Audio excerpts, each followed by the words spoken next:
crazy. Getting loose, getting drunk and falling in love with the weekend. I pray to God that tonight will never stop. We're going up then we come down. Everybody's looking at me now. I'm gonna love you tonight with all I got. I don't have money, but I have fun. Staying at the parties, just trying to get some. And we gon' dance the night away, dance until the morning breaks. I don't have money, yeah, I got none. So what, we are young, so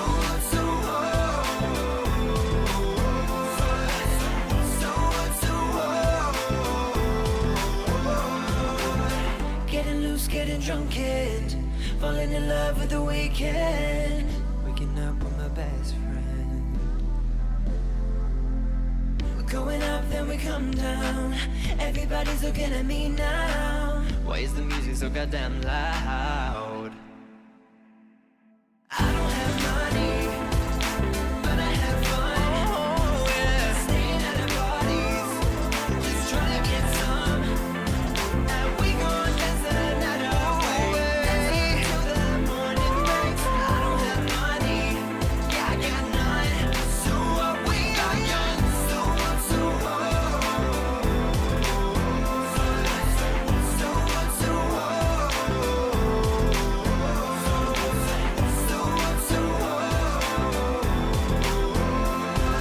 I don't have money, yeah, I got none. So what, we are young.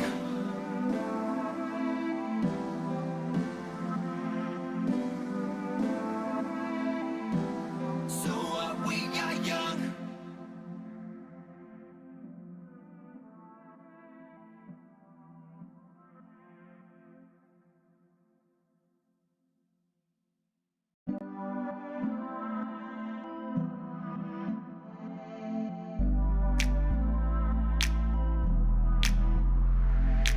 We got so much time, chasing morning light. Nothing on my mind, baby. Hit me like a shot. They say when we not, the party don't start till I'm here, baby. Getting loose, getting drunk and falling in love with the weekend. I pray to God that tonight will never stop. We're going up then we come down.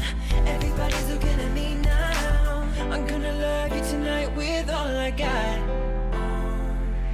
I don't have money, but I have fun. Staying at the parties, just trying to get some. And we gon' dance the night away, dance until the morning breaks. I don't have money, yeah, I got none.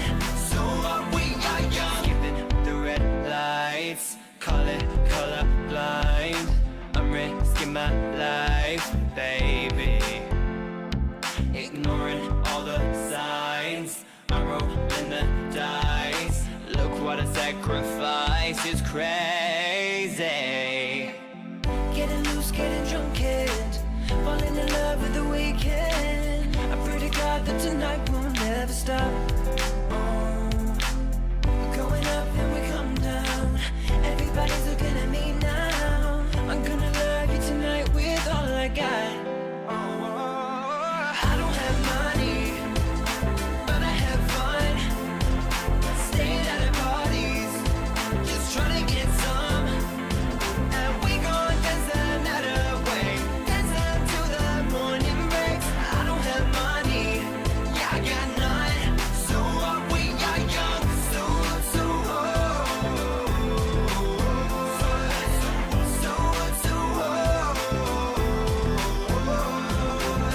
getting loose, getting drunk and falling in love with the weekend. Waking up with my best friend. We're going up then we come down. Everybody's looking at me now. Why is the music so goddamn loud? I don't have money, but I have fun. Oh yeah. Staying at the parties, just trying to get some. And we gon' dance the night away.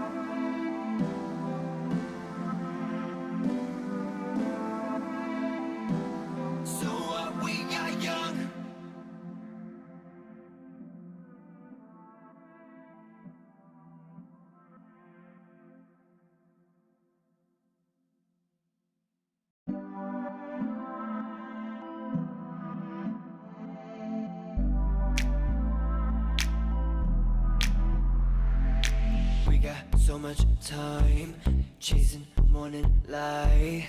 Nothing on my mind, baby. Hit me like a shot. They say, can we not?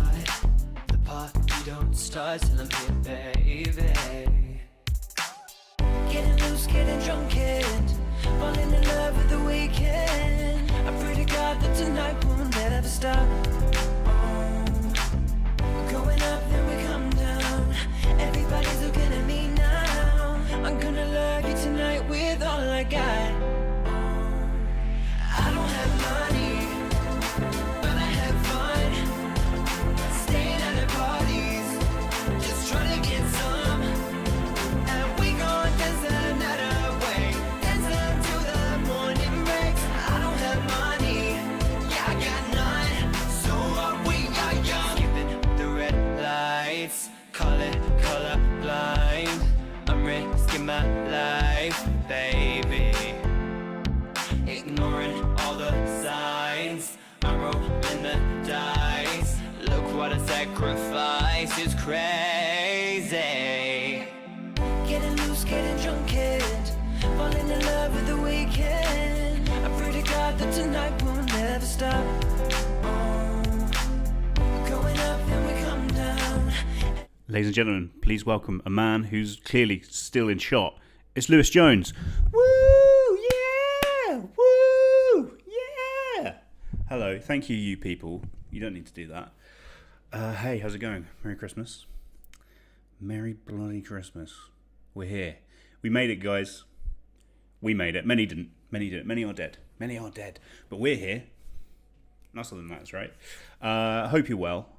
I am. It's nearly Christmas. Vibed. We're having beef Wellington this year. Can't wait. The best.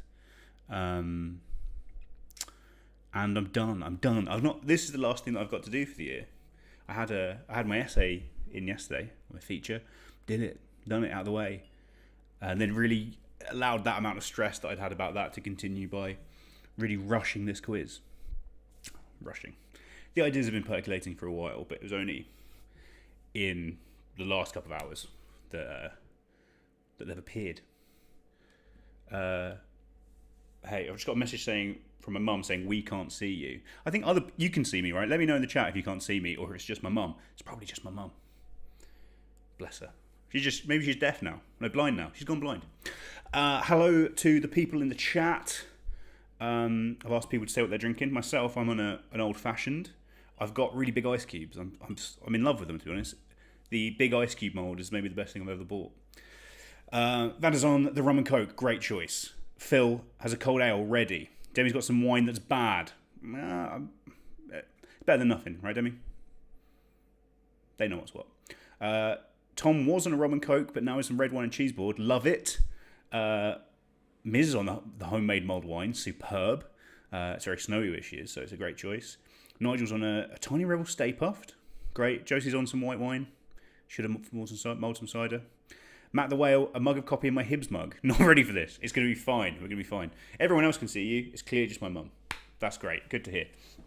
What are we doing? Quiz. We're doing a quiz.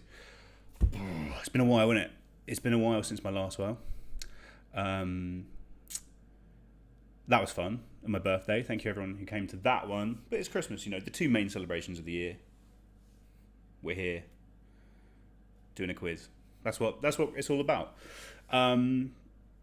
It's been a good few months of quiz. Personally, I've won some awards or some trophies, with a team, but still, I really, thanks to you guys and seeing you every week during the lockdown, I've gotten quite good at quizzing now.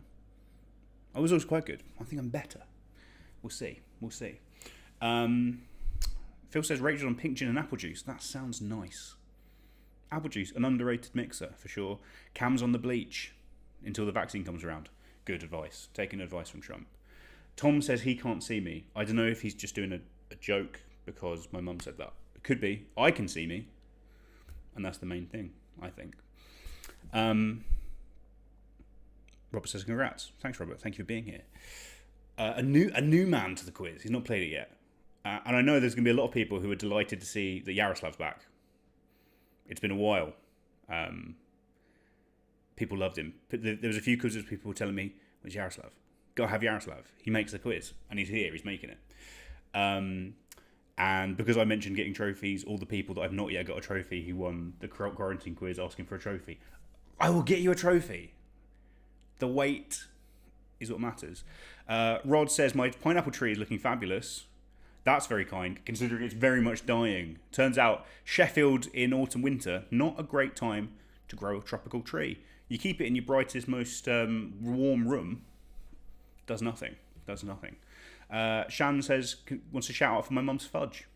Mum's brought some fudge into work. She's good at making fudge, Shan. She's good at making fudge. Tom says, is it a festive pineapple? Only in the sense that every pineapple is, I think. That's enough preamble, isn't it? We've done about 5 minutes. Everyone who's going to be here is here, I'm sure. Let's look at the quiz. Here it is. Welcome to Quizmas. Delighted to be here. We've made it, guys. We're going to get through. You might be asking, how does this quiz work? And that's a great question. There's going to be 5 rounds. There'll be 10 questions in each round. Each round will have a separate Google form. You can find those links below in the description for this video, or you can find them on the event page on the Facebook. Lose the, it's cleaner. At the end of each round, you'll submit your answers. We'll then mark them. We'll do them sequentially. At the end, whoever has the most points wins. It's very much a classic quiz in that way. And remember, the most important rule, it's always the most important rule, don't cheat. Cheats do prosper, but they're bell ends. In my, I don't want to go on about how great I am at quizzing, but we got embroiled in a massive quizzing, cheating conspiracy that really hit to the heart of Quizland. People were talking about it. The big names were talking about it. The Cinnamon wrote a sort of satirical question about it. I wish that was hyperbole, but no, it really did. It's not good. Don't cheat. We will find out. People are always telling me, Lewis, this team are cheating. I like to think the best of people.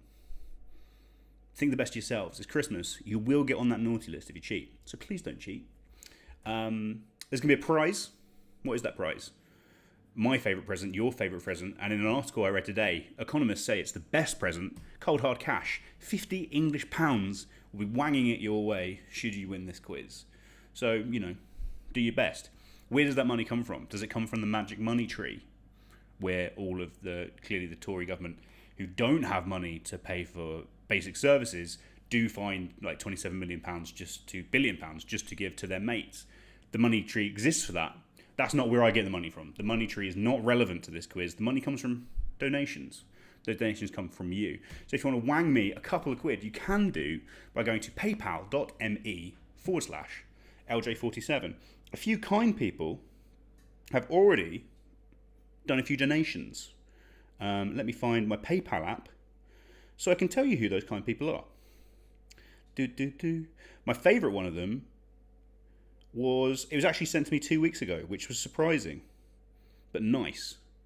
Clearly someone was just ahead of the game, which I've got to respect. It was Joe Harker. Thanks, Joe Harker. Just, 2 weeks ago, he was prepared. He already sent his money. You love to see it. My main man, Jack Lewis, he's sent me some money. Phil Weaver says it feels like a proper Thursday now. I'm glad, Phil. Josh has sent some money. That's the donations I've got so far. But, that's how we do this quiz. It's done by donations. The majority of that money is going to go to a charity. It will probably be a food bank. I've not decided which one yet. But, it's Christmas. It's important. We all want everyone to have as good time as possible. And, some people can't afford that because of factors. So we're gonna do what we can to sort that out. So please donate, and donate generously. That's enough. We've done enough. We've done 8 minutes of me just talking. We're not even asked a question yet. Let's get to some quiz.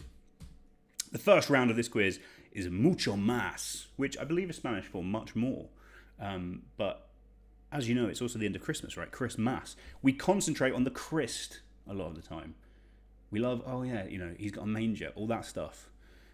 We lose the mass. We forget about the mass. I'm bringing the mass forefront here. So here are 10 questions. Every single answer, somewhere in there, you'll find the letters M-A-S. They'll be together, hidden in the words. Get the answer right, you get a point. You know how it works. Let's ask question number 1. Let's get this Christmas quiz going. Question number 1. What do the initials BMI stand for in the system that ranks people as being between severely underweight and severely obese? What do the initials BMI stand for in the system that ranks people as being between severely underweight and severely obese. I'm definitely moving myself up on that scale at the moment. Been on a healthy couple of months. Need to get back on my Ring Fit adventure. I was doing great in September. October less so. November even more so. December. It's been a write-off. Yaroslav is loving the shout-out because people love having him here. And Phil says, whoa, fudge. Clearly there's more people need to get that fudge over. Got some more donations from my mum. She points out that even though it says it's from Michelle Jones, she has changed her surname. She's reverted. She's now Michelle Diath. I would just change it on the form, mum. But, you know, whatever. And from Shan. Donation from Shannon. Thank you. Both of those. Please donate. I enjoy it. I've got some other nice messages from other nice people. And those are good. Thank you for those. Big shout out. Hannah wants me to shout out Henry. It's Henry's birthday on Saturday, I believe. He's going to be 20 years old. Incredible. An incredible age to be. I hope you enjoy it, Henry. I hope you're well. I missed hanging out with you this term. I missed hanging out with most people this term. I missed nearly everyone on my... I've seen maybe 2 people on my course in real life. It's been strange, but we've had fun. In the chat, Josh says Ring Fit is so good. Cam also says I've been loving Ring Fit. Demi though, they say I don't like how peppy Ring is. Pep is something that Ring has in abundance. I do love it when he says that my sweat is shiny and beautiful though. It's great. Cam says nobody's been telling him that for a while. People are loving it. I didn't know everyone was on Ring Fit. Robert says, can't edit the Google form. Should I be concerned? That is strange. Is anyone else having problems with the Google form? I did everything like I normally do, which should, normally it's enough. Normally it's enough. Let me take a look. Yeah, it's all editable as it should be. I'm not sure what's up there, Robert. Try giving it a refresh. Maybe use a different platform if you can. Use computer or phone, vice versa. Anyway, that's question 1. What does BMI stand for? You know. Question number 2. Which US founding father died on July the 4th, 1826, the exact same day as his predecessor as president, John Adams? Which US founding father died on July the 4th, 1826, the exact same day as his predecessor as president, John Adams? Of course, important day for both those men. July the 4th, Independence Day. Exactly 50 years after some of those absolute slags signed that Declaration of Independence. Still does my nut in to this day. But who died on the same day as John Adams?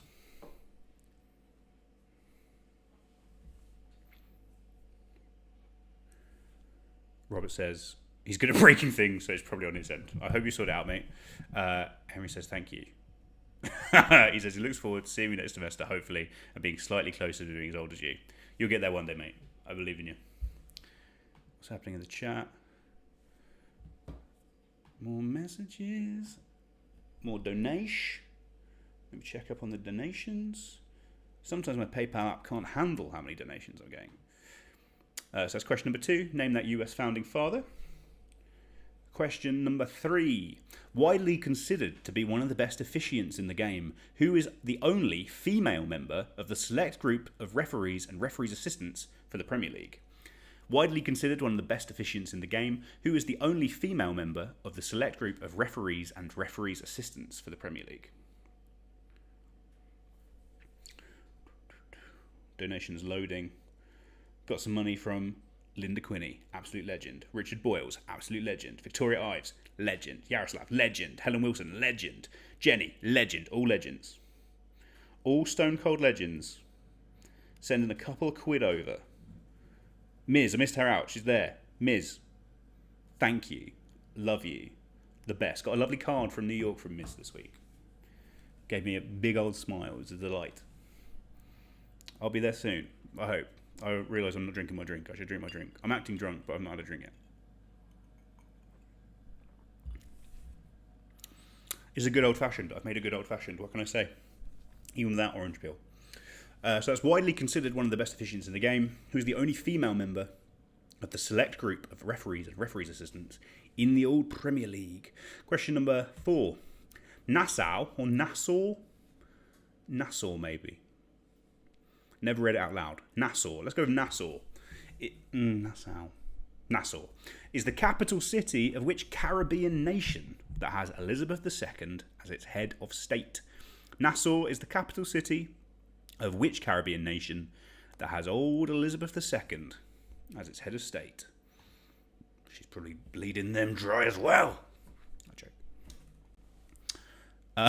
Adam said, imagine if Britain still ruled America. How mad would that be? It'd be pretty mad. I mean, it's mad enough anyway, but hey, if you wanted to be a little bit political, which, you know, I never do, you could say they're pretty much as bad as each other at the moment anyway, right? Yeah. Elliot says he made it. I'm glad he made it. Elliot was going to do a online carol service, which, you know, we all love a carol service, but, you know, on Zoom, I don't think so. And Adam says he's always read it as Nassau. I'll go with Nassau then, Adam. I trust you. I respect you. Nassau. Yeah, it'll do. Sounds like a lovely place. Talking Heads did a lot of their recording there. That's all I know. On a real Talking Heads kick lately. So that's question number 4. Nassau is the capital of which Caribbean nation? Question number 5. In 1995, Matthew McConaughey and Renee Zellweger starred in the 4th edition in which horror film series? In 1995, Matthew McConaughey and Renee Zellweger starred in the 4th edition in which horror film series? It was subtitled The Next Generation. It wasn't Star Trek. And apparently it's one of those films that they made really cheaply. It was rubbish. They didn't release it. And then a couple of years later, they were like, oh, both of these people that we put in it are really famous now. Let's release it. And it made some... It was poorly received because it was rubbish. Unlike the first film in the series, which very well received and important, and also made a lot of money considering it's a very low budget. Look at that big ice cube. Gotta love the big ice cube. Can't recommend a big ice cube tray enough. That's question number 5. McConaughey, Zellweger, which horror film series? Robert says he's got the doc working now, which is great. I'm looking forward to your incorrect answers. Robert is very good and very young. You're going to have some holes in your knowledge though, Robert, but I believe you. Elliot says it was far more depressing than this quiz, referring to his carol service, and this quiz is pretty depressing. I started talking about everyone being dead. And Daniel says, love Talking Heads. What have you been listening to? Well, I went to go see the film of American Utopia, which I loved and was amazing. It's the best film I've seen all year. Obviously, I've not seen that many films this year, of course, but even so, in a normal year, it would have been right up there. And been listening to that, the soundtrack of that, and also obviously listening to the podcast, Are You Talking Heads to My Talking Head, which has been great. I'm very much hoping, Daniel, that I can come stay with you after this is over and go see American Utopia on Broadway. But we'll see. We'll have to talk about it. Did they stare a lot in this film? Or yeah, I know I should have put a double R. There's going to be typos in this, Elliot, I'm afraid. Don't bring me up on my typos. They might have stared. I imagine they did stare. Stare in fear, probably. It probably happened in the film. I've not seen it. That's question number 5. Question number 6. Simple one. Mostly because I really wanted to make a question where the answer was Lamasland. But I couldn't make it work. Couldn't make it work at all. I was going, in English law, what's an area that's kind of like a meadow, but anyone can use it and you can grow stuff on it? Couldn't make it work. So I went for a bit more, for everyone. In Friends, what is Phoebe's profession?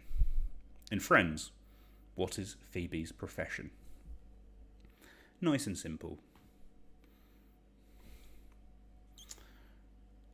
Yaroslav says, recently there was a Russian film week in the UK. I saw you post a bit about that, Yaroslav, on Instagram. Tell us all about the films. Nigel has done a lovely picture of a tomato. Robert says, still less typos than my answer, I'm sure. Luckily, most typos in the answers you give, I'll ignore. It's not a spelling test. Dyslexics are very much allowed. And people that can't spell, you're allowed as well. And L says typos. That's that. I'm out. I've seen enough. Very sorry, Elliot. I don't mean to offend with my just rushing to get all these questions done before I run out of time more than anything. Speaking of which, I'm going very slowly. Let's go faster. That's question number 6. What's Phoebe's profesh? Question number 7. Which South Asian spice mixture commonly contains pepper, mace, cinnamon, cloves, nutmeg, cumin, coriander seeds, and cardamom? Which South Asian spice mixture commonly contains pepper, mace, cinnamon, cloves, nutmeg, cumin, coriander seeds, and cardamom? I try and overpronounce the M when I say cardamom, because I think probably it was about 2 years ago that I found out it wasn't cardamom, but it's cardamom, which I think is nice. I think it's got something to it, very much like the cardamom, a powerful little bugger. And also I recently found out that in America they call coriander seeds, or coriander, but it's just the leaves they call cilantro. Confusing.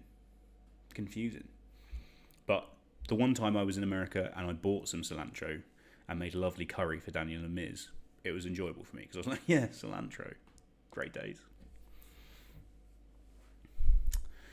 Roger says, Toby, you there? I don't know if Toby is here. I mean, Toby Shaw's here, but no one wants that. I joke, Tobes.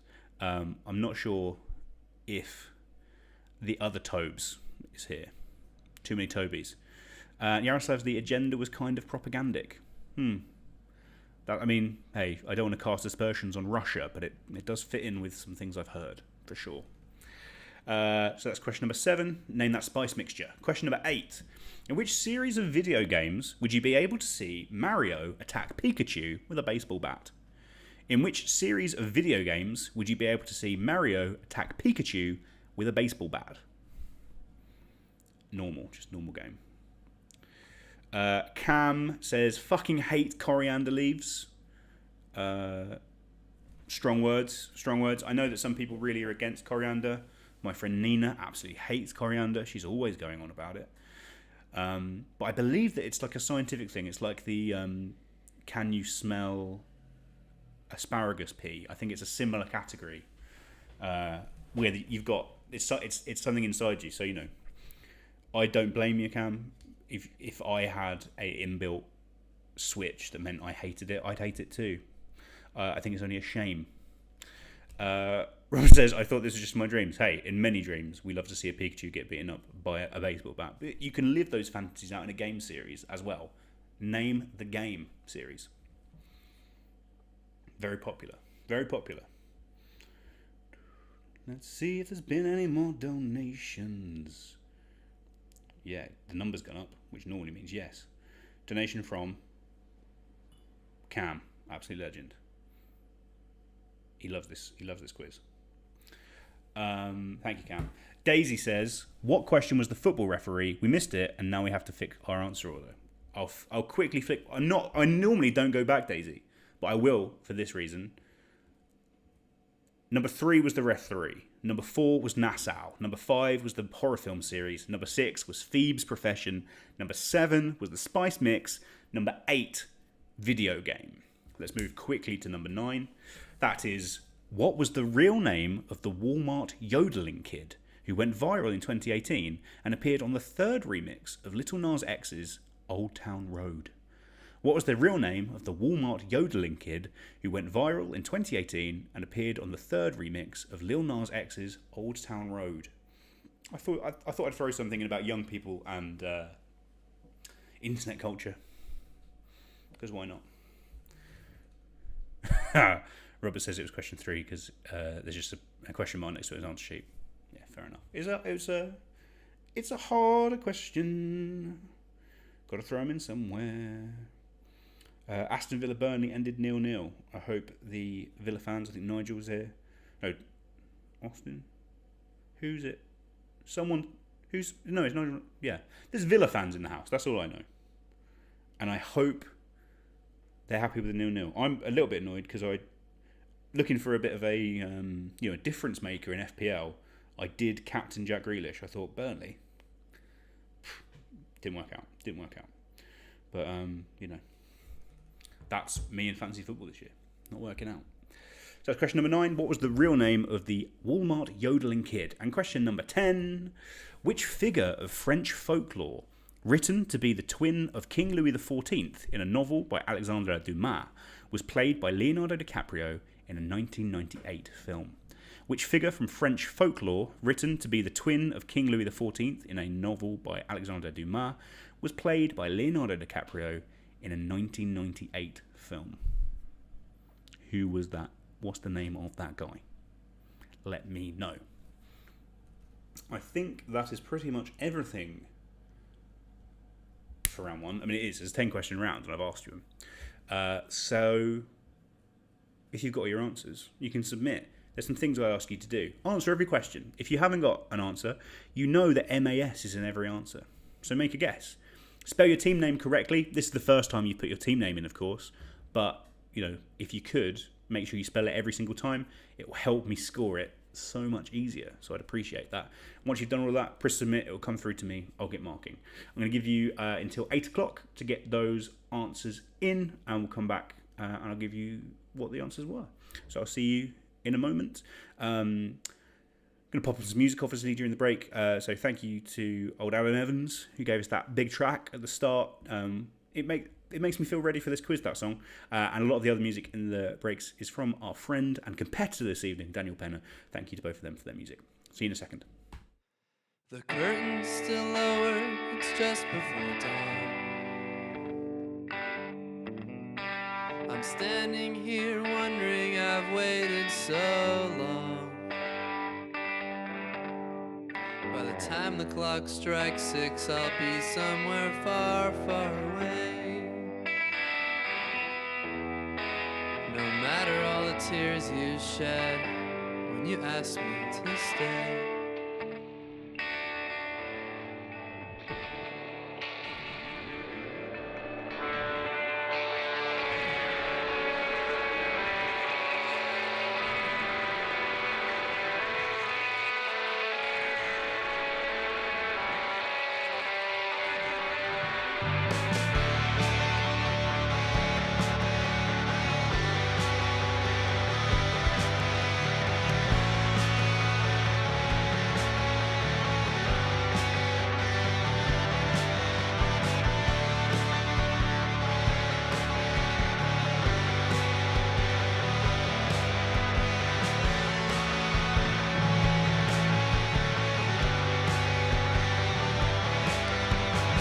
To the doctor, said I don't feel so good. My temperature's high and I'm misunderstood. But he said, son, you know I'm not that kind of doc, but I know just what to do. And if you thought for a second, I think you know it too.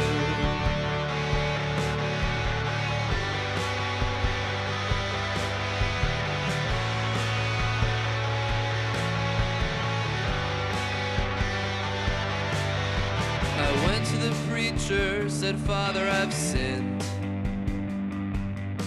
I've spent my whole life living out on the fringe. But he said, son, you know, well, that's not a sin, but I know just how you feel. Yeah. I think you should go out and find something real.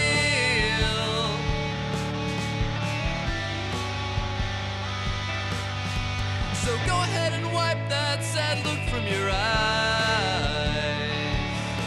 I'm a magic man, you know, you shouldn't be so surprised.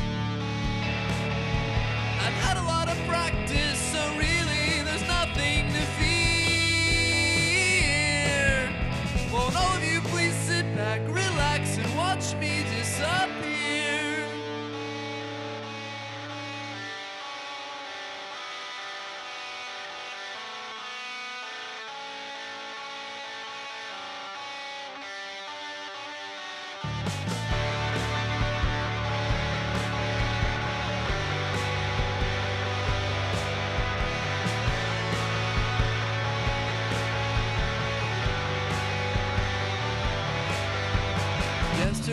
spoke to the delivery man. I told him I'm running as far as I can. He said, son, I don't really know you, but I hope you find what you're looking for. And if you gotta go, you ought to do it with style, you know.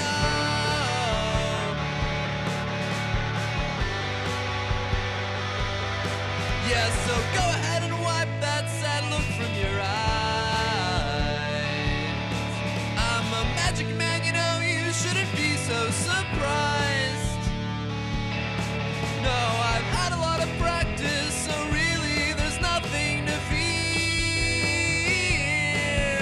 So all of you please sit back, relax, and watch me disappear. Yeah, so all of you please sit back, relax, and watch me disappear.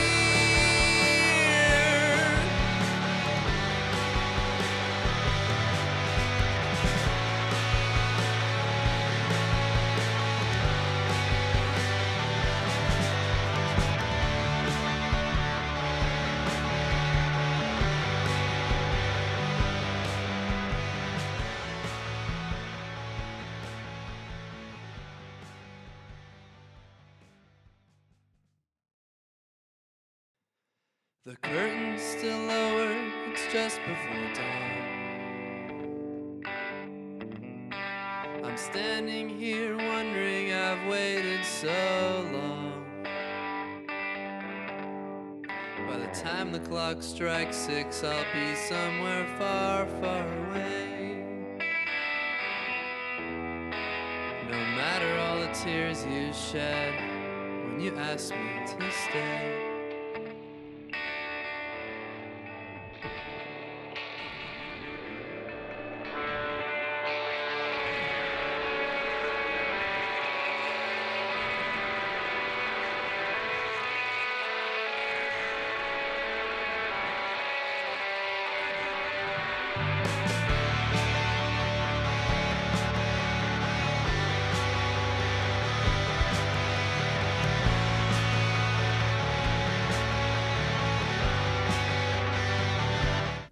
Hey, I'm back. Enjoying myself. Need a haircut? Definitely need a haircut. I hate looking at myself. I hate looking at my hair. It feels like it lacks luster. But enjoying my bev, so you know, can't all be bad. Let's look at how things are coming in. Austin also captained Grealish. At least he didn't lose. That's true. A point's a point. You'll take it.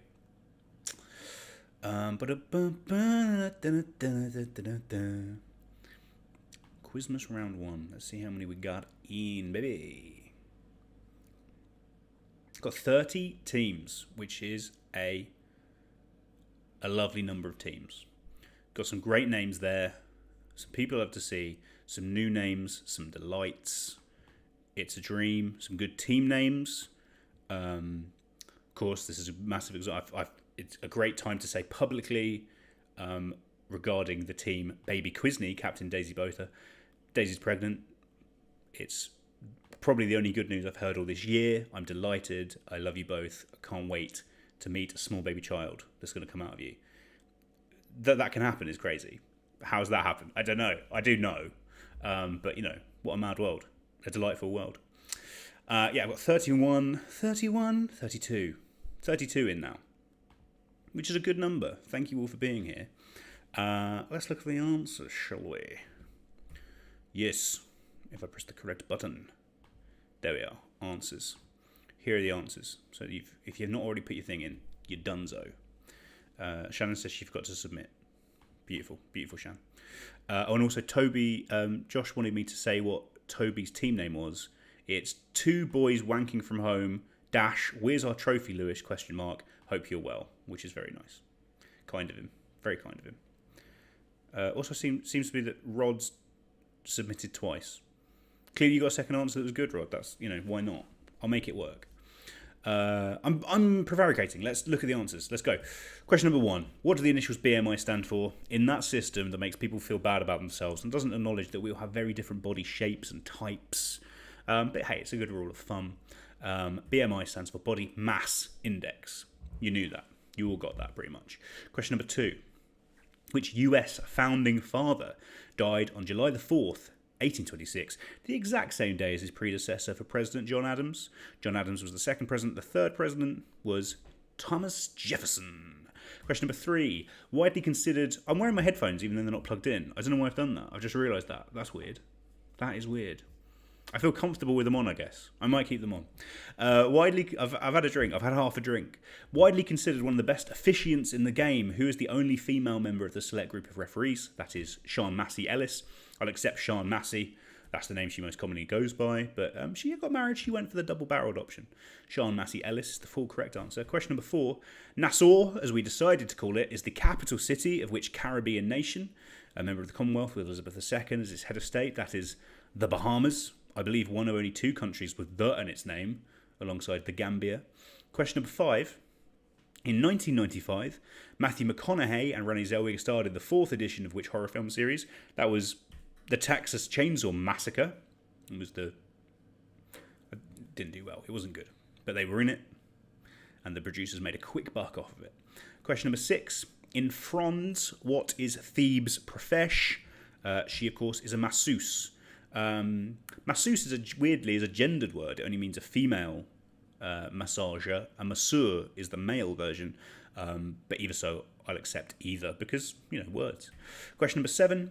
What is the South Asian spice mixture that commonly contains those ingredients, including my fave cardamom? That is garam masala. Garam masala. I'm sure you've got someone in your cupboard. Question number 8. In which series of video games would you be able to see Mario attack Pikachu with a baseball bat? That is Super Smash Brothers. If you're more specific than that, that's fine. But as long as you put Super Smash Brothers SSB, that's the only bit that you need. I think it's the only game where they both appear, and definitely the only game where you can hit each other with a baseball bat. Question number 9, probably the hardest question in the round. What was the real name of the Walmart yodeling kid who went viral in 2018? That was little Mason Ramsey. Mason Ramsey. We all like that little gif where he turns and points. That's great.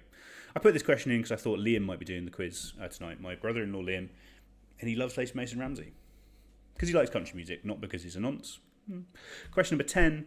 Which figure of French folklore, written to be the twin of King Louis XIV in a novel by Dumas, was played by Leonardo DiCaprio in 1998 film? Also an excellent song by Billy Bragg. It's The Man in the Iron Mask. Those are your questions for round 1. From a quick look at the answers, people seem to be doing okay. So that's good. Yaroslav says it's 1-0 to Sheffield United, which does not surprise me. Henderson messed up. Agent Henderson making mistakes. I thought it was odd that De Gea was dropped. I need 2 points to win from Marshall with my fantasy this week because De Gea's been dropped. But of course, it makes sense that United are going to lose to Sheffield United. Of course it was. Josie says, of course it's garam masala. I'm going to stream. It happens, Josie. We all have those ones that we don't quite get and we're like, oh, we should have got that. It happens. It's part of that. Let me check if I got any more donations before we get to round 2. Yes, I have. Those are from Keith Penn, absolute legend. Thank you, Keith. And from Benjamin Riches. Thank you to Benjamin. Thank you to all those who've donated. You can keep doing it, and I'd appreciate it if you did. Austin says lol at Man United. Yeah. You've got a lol, because if not, you'll cry. What's cry? Cry on the floor laughing. Something like that. I don't know. God, it makes me sad. Anyway, let's do round 2. For more fun, let's do round 2. Round 2, as always, as you know, is Answer Smash. If you've not seen Rohog, I'll talk you through it, but I've nicked it off Richard Osman, basically. And the theme this week is Christmas food. Why not? We're all having a meal next week. We're looking forward to it. I'm looking forward to it. As I said, we're having beef Wellington. Pretty exciting. So I'm going to show you a picture, ask you a question. You need to answer both and smash them together to get the point. I'm not giving any half points out, and you need to smash them correctly to get the point. We'll show you how it works with this example question that I've kindly laid on for you. I'm going to take these off because my ears are warm. So you take the name of this thing. It's a Christmas food. It's a food associated with Christmas. It's not a big cabbage. It looks big in the picture, but it's not. It's close up. Of course, that is a Brussels sprout. A Brussels sprout, or is it a Brussels sprout? I'm never too sure. And beneath Together, Andre 3000 and Big Boy are which US hip-hop duo whose highest charting UK single was Ms. Jackson? The answer to that, of course, Outkast. So what you do is you smash the two answers together, you would get Brussels Sproutcast. Brussels Sproutcast. That's how it works. 10 pictures, 10 questions, smash them together. And yes, also, I was massively surprised that Miss Jackson was their highest charting UK single. I was sure that Hey Ya must have been number one for like 10 years. It only reached number 3. I feel cosmic injustice happened in 2003 or 2004, whenever that happened. Very strange. Very strange. Anyway, let's move on. Let's do some questions. Question number 1 in this round. This food. People love this food. Myself, not a massive fan of it. Particularly when they look like fingers like this. I think that's quite off-putting. Or diseased penises. Neither great for my liking. But hey, if you want to munch upon them, enjoy yourself. Nib them up all Christmas long. Take the name of that food and combine it with which online marketplace founded in 2005 by Robert Kalin specialises in handmade and vintage items. Which online marketplace founded in 2005 by Robert Kalin specialises in handmade and vintage items. I've bought a wonderful gift for my sister's dog from there for Christmas. I'm looking forward to the dog unwrapping it. I don't know how it works. We've never had a dog in the family really before.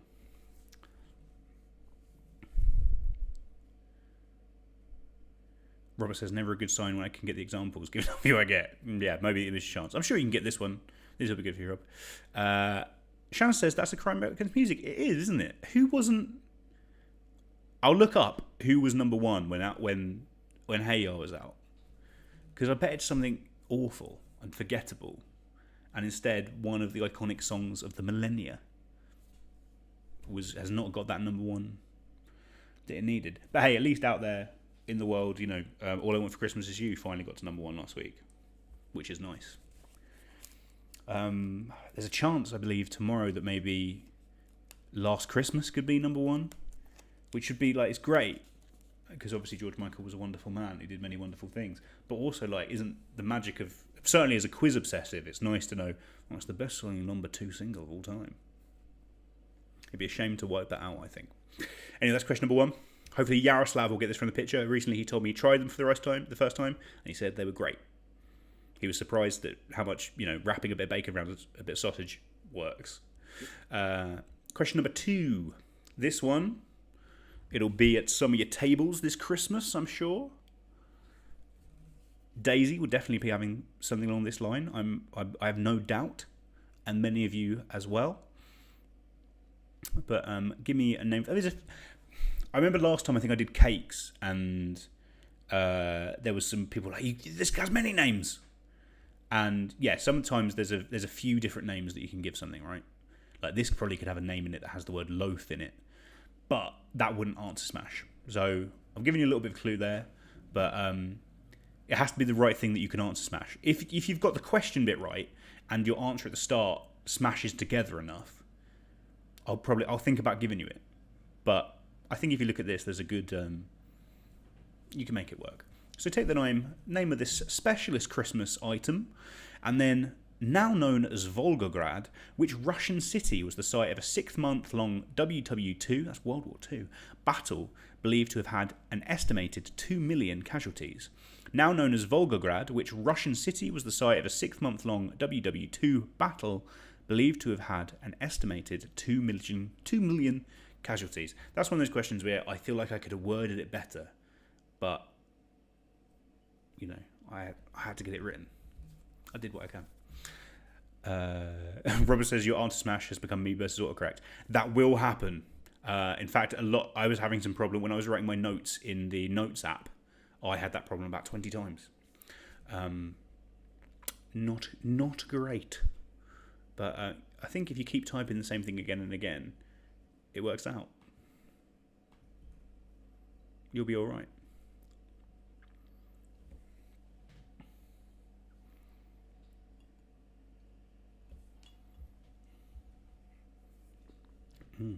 Good drink.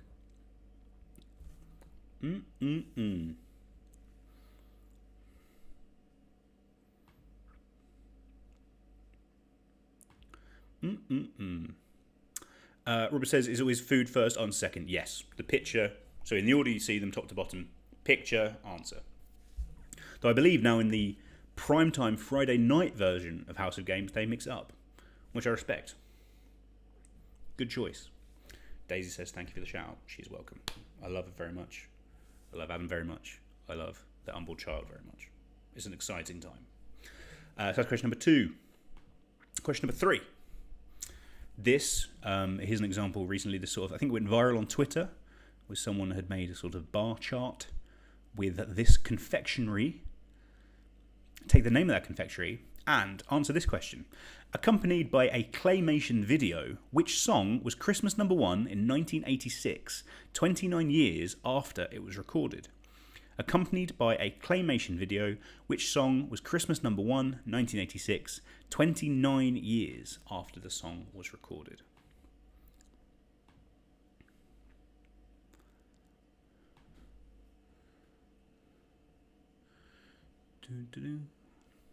Start marking the answers.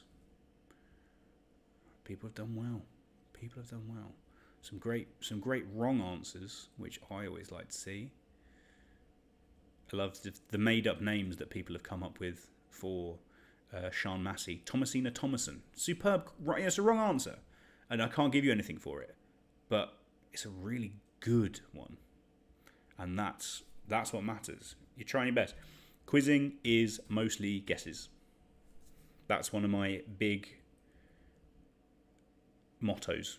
Mottos for life, mottos for quizzing. Also love the people who have made guesses and they've completely disavowed the fact that all of the answers in the first round had maths in them. Wasn't that important? Wasn't that important, but you do what you can. You do what you can. A lot of people got Mason Ramsey. Someone put Dave Masterman, which is wrong. But hey, I love producer Dave. Thomas Yodelington is a superb guess. And a lot of people that didn't know it right got the Mason bit right, which is, again, they're thinking on their feet. A lot of just guesses for people called Michael and Thomas on nearly every single question, which is really great.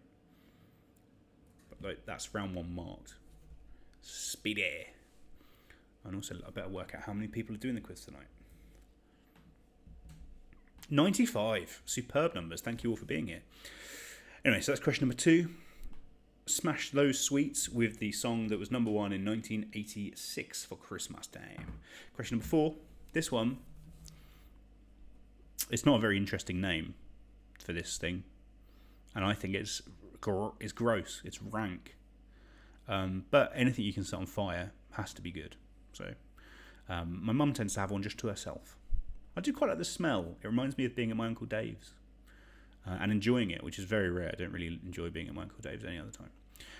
So take the name of that food stuff you have at Christmas and combine it with the answer to this question. Considered the most successful Asian player in snooker history who won the UK Championship in 2005, 2009 and 2019. Considered the most successful Asian player in snooker history who won the UK Championship in 2005, 2009 and 2019. Great player. Seems like a lovely bloke as well.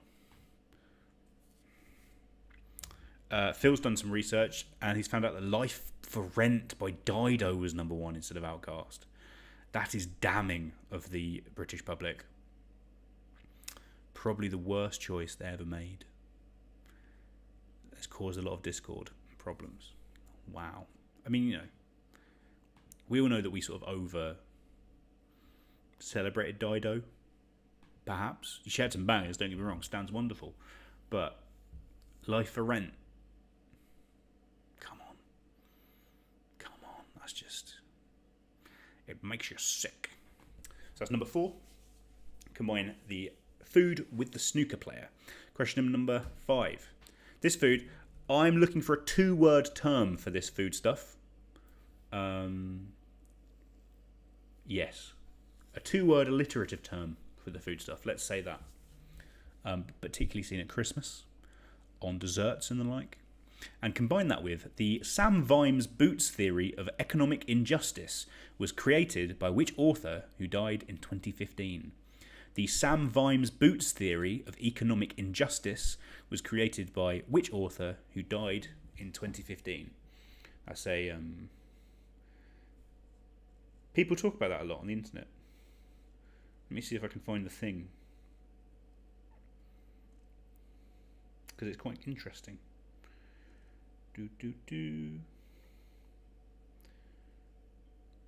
I can't find it. I should be able to find it. But basically it's saying that if you're rich, you can spend less money by being rich. If you're rich, if you've just got some money, you can buy a nice pair of boots, and those boots will last you forever. And you'll be fine. You can keep your money because you had that money. But if you're poor, but you need boots, you can buy a really crappy pair of boots, and you might have those boots for a while, and then you'll have to keep replacing them. And in the long run, you'll spend a lot more money than the rich person who could buy the more expensive and higher quality pair of boots. It's interesting. It came in a book, in a fun fantasy book, but it sort of has become a thing that people actually talk about because it accurately describes the world. So combine that food stuff with that author. Little clue, the author was a knight of the realm. You don't need his knighthood in order to make the answers smash correctly. That's question number 5. Question numero 6. This food stuff, very literal looking food stuff, to be honest. I like it though, so I think it's a nice Christmas treat. 2-word term definitely I need for that food stuff. Combine it with, in maths, what term, Greek for ratio number, refers to the inverse function of the exponential? In maths, what term, Greek for ratio number, refers to the inverse function of the exponential? I spent a long time trying to find the best description of this term, thinking I wanted to throw like a maths question in. I know there's some maths guys in. Robert, big maths guy. I'm sure he'll get this one. I hope he will. But I couldn't make it in a way that made it simpler and made me think people would really get it. So I just went, no, it's fine to have a fun, difficult maths question every so often. Andy says, Stan's Eminem, the Dido song was White Flag. Yeah, I know that, Andy, of course. She features on it though, right? It's not like just a sample. She features in it. She's in the video, and certainly the song is good because of her contribution. Was she the brainchild of that? No, of course not. I'm sure Eminem did all the production there, but still important. Josh says Dido was a second-rate Natasha Bedingfield.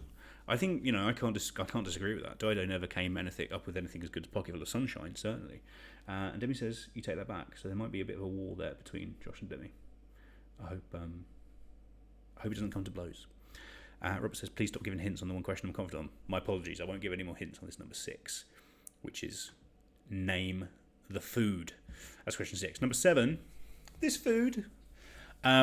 For this one, I will just accept a 1-word answer for the food stuff. Two words would be probably ideal, but a 1-worder will do. And combine it with which town, the largest settlement in that should say county. County, not country. Again, I've rushed through this. Again, my apologies. But I think it makes it more fun. You have to be listening to me. If you're one of those people that watches this on mute because you can't stand my voice, and I'm sure you're out there, you're being misled without my additional notes. So let's pretend that says county. Which town, the largest settlement in the county, is the location of the University of Suffolk? Which town, the largest settlement in the county, is the location of the University of Suffolk?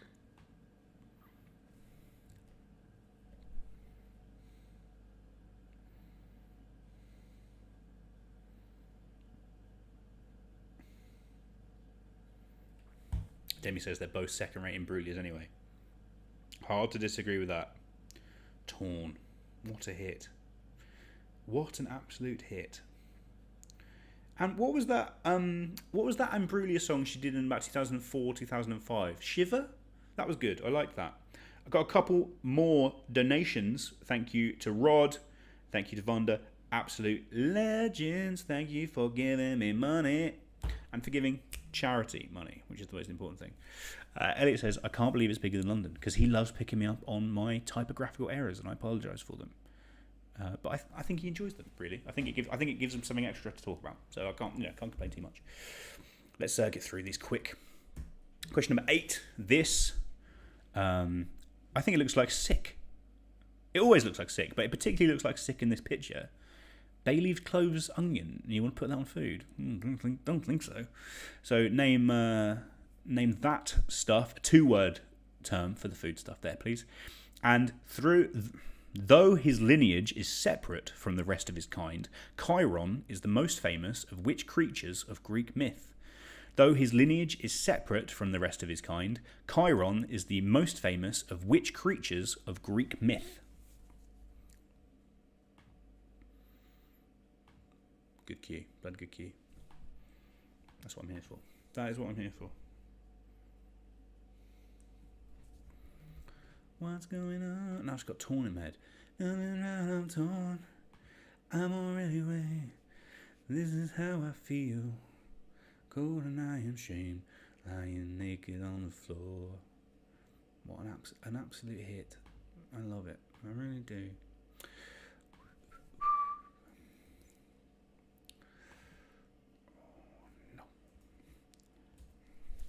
I can see that perfect sky is torn.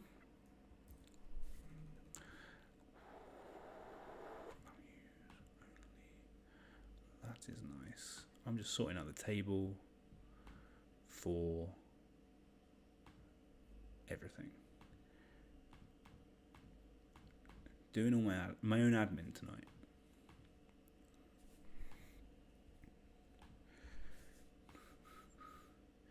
Jingle bells, jingle all the way. Column A, alphabetically. That's what I want. Great. We are looking good. No, Rodri submitted twice and both of them, he scored the same. Confused by that one, Rod, but, respect. Respect here. Let's answer more questions. I'm talking too much. Question number 9. These guys... I think they look even more unappealing than the first guys with bacon on them. Look at that little one poking out at the bottom. Not a fan. Not a fan. Looks like when you get those little cows and you squeeze the cow. No good. Combine that food with Israeli Eli Roimi is the current world champion of which ancient board game? Israeli Eli Roimi is the current world champion of which ancient board game? That's one of those questions where I don't expect you to know the answer, but with the information you have, I expect you to pass the answer. Try and work it out with the information you've been given. I'd like to make you think like that. That's why I'm here.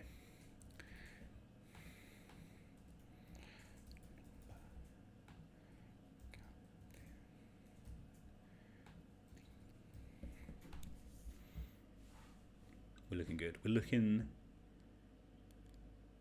comfortable. We've got good numbers of teams. Got some great team names.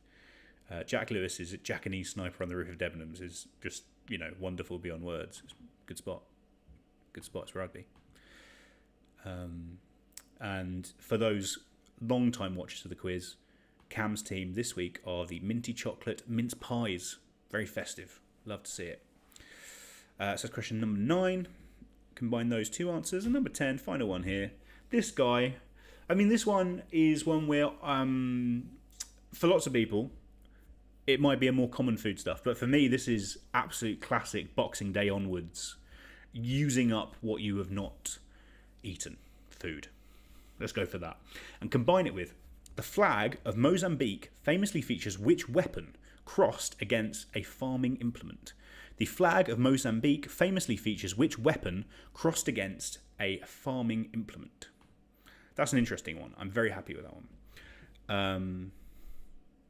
Yaroslav says 1-1. Rashford scored, which I'm pleased about. Who got the assist? Lindelof. I did not have that on my bingo card. Intriguing. Good for Victor, but need a big second half. Need a big second half, I think. I want Sheffield United to get points as well, so it's difficult. Yaroslav, it doesn't look good for the old Blades. No, you're at 1-1, mate. I feel good for you. Or maybe just, Manchester United just have to... Oh, it doesn't look good. He means the food. I thought you were talking about the blades. The food, I mean. I think this is a great food. I get that it doesn't look great. And I basically chose this picture because of the greenness in it, which I think could show a bit more of what it's made from. But I think it can be lovely. It's something that reminds me of, the Crimbo Limbo. Anyway, that's all your questions, and I've taken way too long as always. So, answer every question, spell your team name as damn sure as you can to the first time you did it. Press submit, it will come through to me. I'm going to give you 3 or 4 minutes to get those in. If you need anything repeated, easiest thing is you can just skip back on the live video. You should be able to do that. And I'll be back here in 3 or 4 minutes. Any questions, do pop them in the live chat, DM me. And see you in a sec.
Hey, I'm back. Gave you a little bit extra time.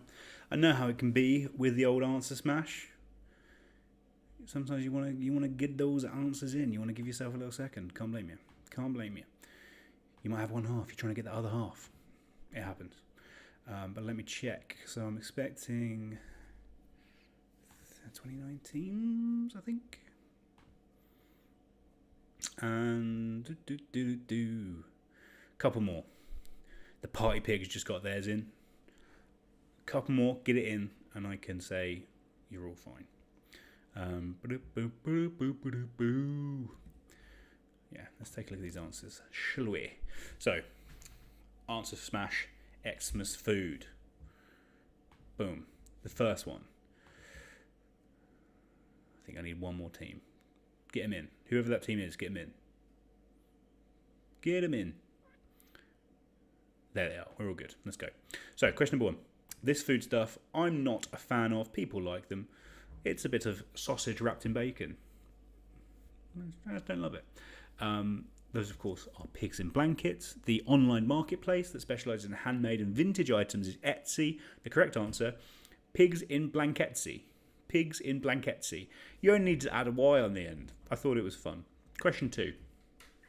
This guy, so often you'll call him a nut loaf, perhaps. But for our purposes, we're calling it a nut roast. A nut roast.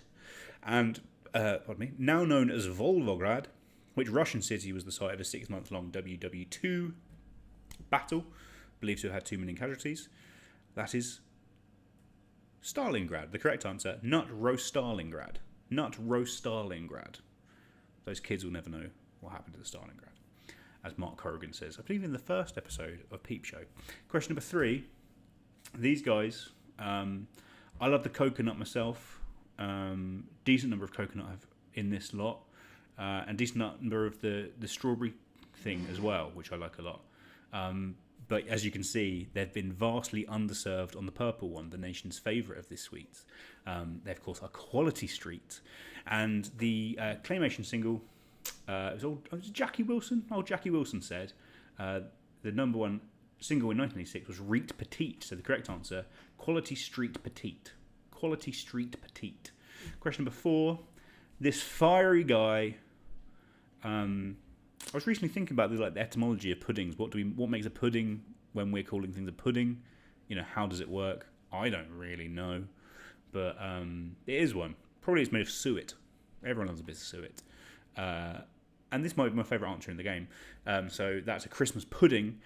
And the Asian snooker player is the legend that is Ding Zhonghui. So the correct answer, Christmas pudding Zhonghui.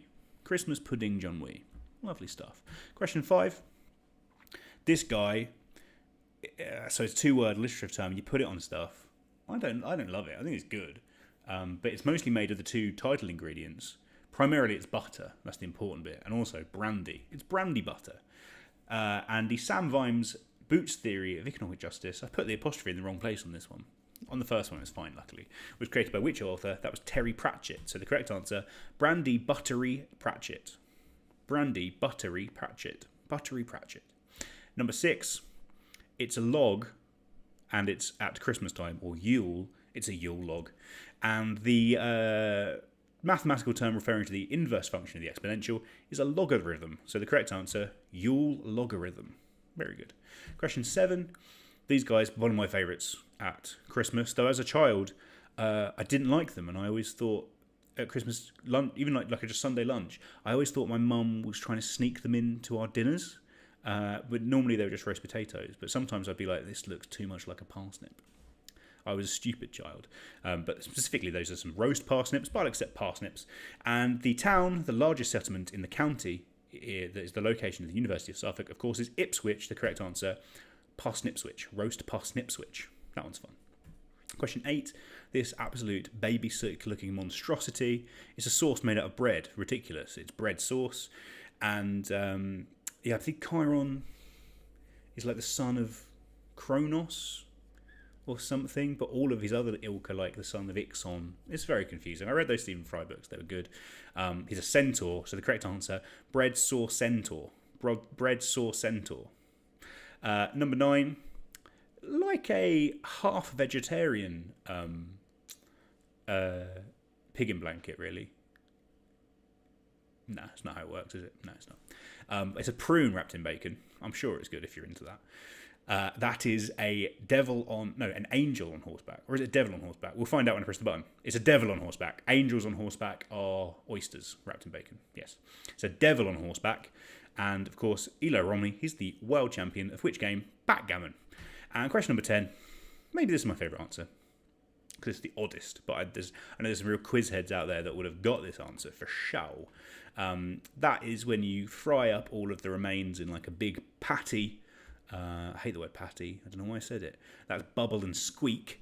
And the flag of Mozambique famously features which weapon? It's an AK-47. So it's bubble and squeak 47. Bubble and squeak AK-47. It doesn't work as you say it, but it works written. I was very pleased with it. It's the only flag with... There's only 4 flags with guns on. It's the only one with a modern weapon. All the other ones have muskets and or cannons. Flag facts. Let's see how you all did. How you're talking about it in the chat. Harry says, check your Twitter DMs. It's urgent. He's made a poster for Mastermind the movie starring Lewis Jones as the chair. Beautiful. It was important as it looked. Thanks for that, Harry. Lovely stuff. People are just talking about food. Where does Thanos come into it? That's a good point. Robert says, was it some sort of joint venture between Kronos and Nixon? Something like that. And Adam says there's a decent spork about flags and weapons. The man loves a flag. Gotta respect it. Okay, let's move on. We're behind the times anyway, but let's keep. Doesn't matter. We're having fun, right? So round 3, as always, the last round before we have a break is the music round. If you're in the Facebook group for LJ's Quiz Club, or you're just friends with me on Facebook, you would have seen I had a few ideas. I didn't know which one was the best idea, so I put it out to a vote. Which idea did you want me to do for tonight's music round? If we take a little look, we can see what the options were. Basically, it was some stuff that I've done before with some fresher ideas. No one wanted me to sing in the style of Tom DeLonge. I did that for my birthday quiz. No one liked it. 2 votes for me poorly playing on the guitar. 3 votes for performing on the kazoo. 12 votes for in the club singer style. But with so many more than anyone else, the winner was I sing them, but I only sing the first line again and again, which I think is a fun idea. I've just called it There's No Need to Be Afraid.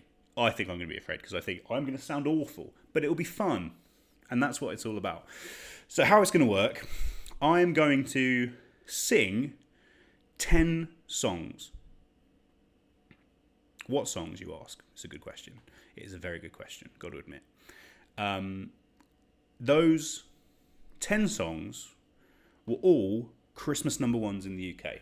I've not done Reet Petite again, sadly, because that would have been fun to sing.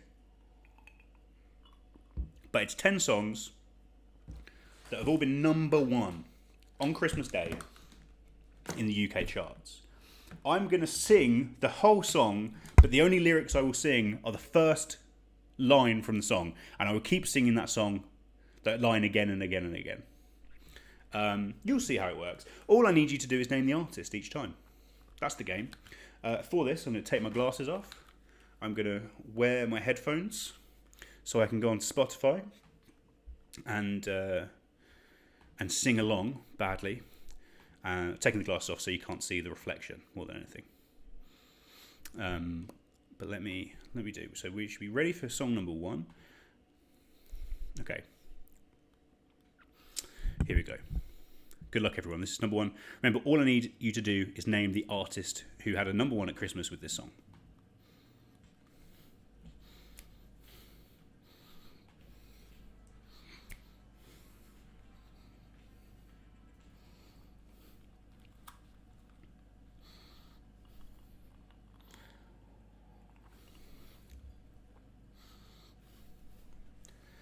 You were working as a waitress in a cocktail bar when I met you.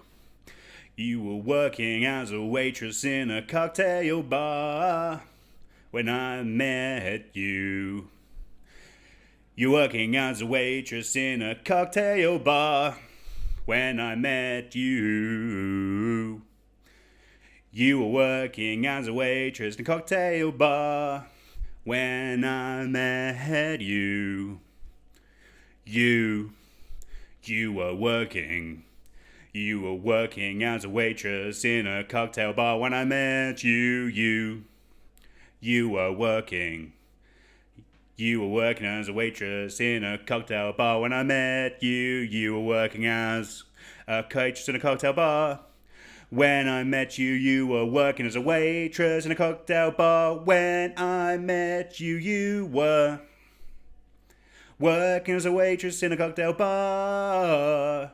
You were working as a waitress in a cocktail bar. That's number one. That's number one. What is that song? Name the song. Robert says, one question in, sorry, it's the best music round I've ever witnessed. You're welcome. I do the music round differently. I try to have fun. I do have fun. I succeed. So that's number one. Name the artist. That's all I need, baby. Number two. There's some in here that are easier than others. I will say that. But hopefully they're all fun, right? Okay, here we go. Number two. Is this the real life? Is this the real life? Is this the real life? Is this the real life? Is this the real life? Is this the real life? Is this the real life? Is this the real life? Is this the real life? Is this the real life? Is this the real life? Is this the real life? Real life.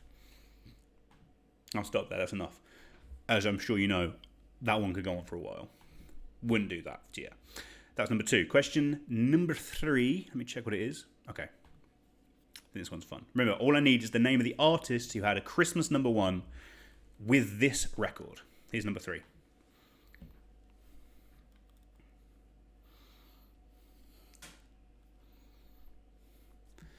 I heard there was a secret chord. I heard there was a secret chord. I heard there was a secret chord. I heard there was a secret chord. I heard there was a secret chord. I heard there was a secret chord. I heard there was a secret chord. I heard there was a secret chord. Wow, I brought a tear to my own eye with my own beautiful singing. That was number three. In this round, where I sing the first line of some songs. So that's question number three. Okay, number four. This one, slightly, no, it's not harder. They're all fun. They're mostly fun. But it's harder for me to sing, which is more important to me right now. Number four. Remember, just name the artist who had a UK number one at Christmas with this song.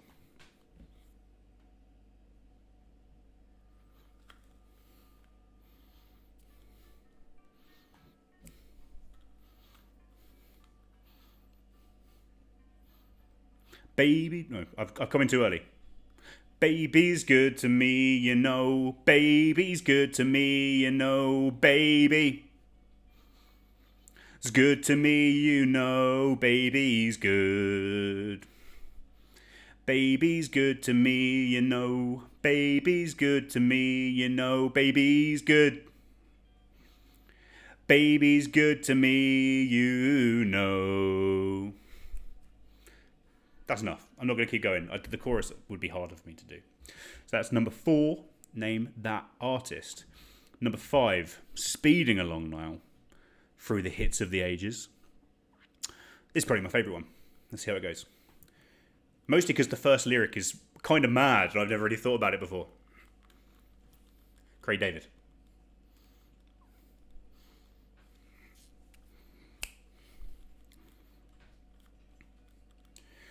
Candlelight and so forever, candlelight and so forever, candlelight and so forever. Candlelight and so forever, candlelight and so forever, candlelight and so forever. Candlelight and so forever, candlelight, candlelight and so forever, candlelight and so forever. Candlelight and so forever, candlelight and so forever, candlelight and so forever, candlelight and so forever, candlelight and so forever. Beautiful. As good as the original, if not better, I think that one. Question number 6, second half. We're speeding through. Again, who had a Christmas #1 with this single?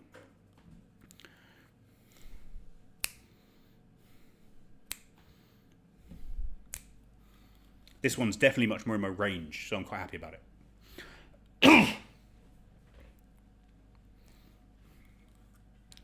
Try to imagine a house that's not a home.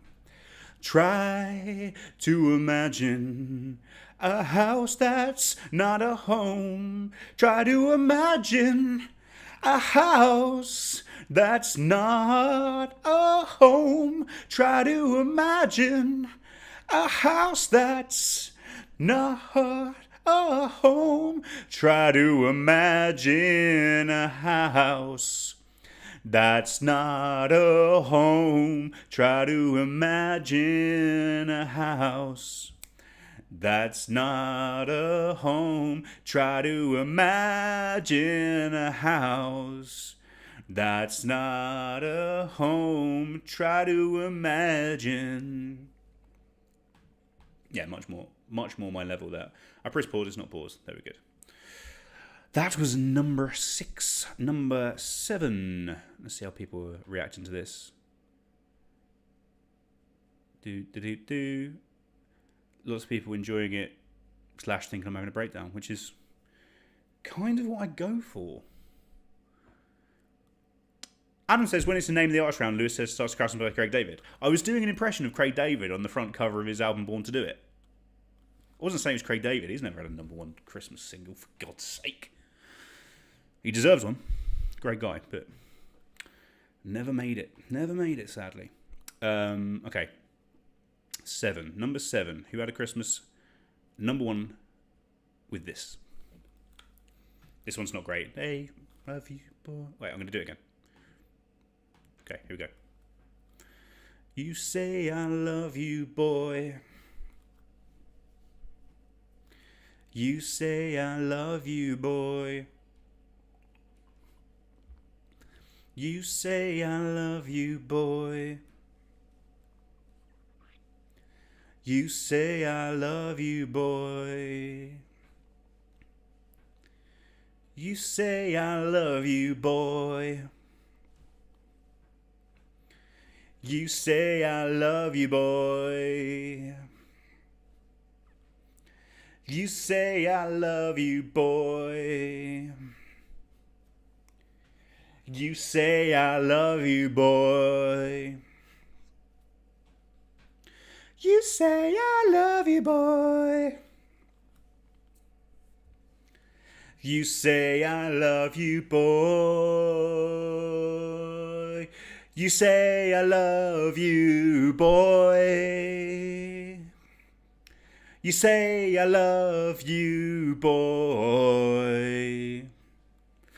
You say I love you, boy. You say I love you, boy. That's enough of that. That is enough of that. That was number 7. Not my favourite, but, you know, it works. I've accidentally opened Excel. No one needs that during a quiz. Number 8, force quit. Force quit Excel. No one needs you, Excel. Not right now. We're using Google Sheets, baby. That's verifying Excel. I force quit. Call your jets. Okay, number 8. Who had a Christmas number 1 with this?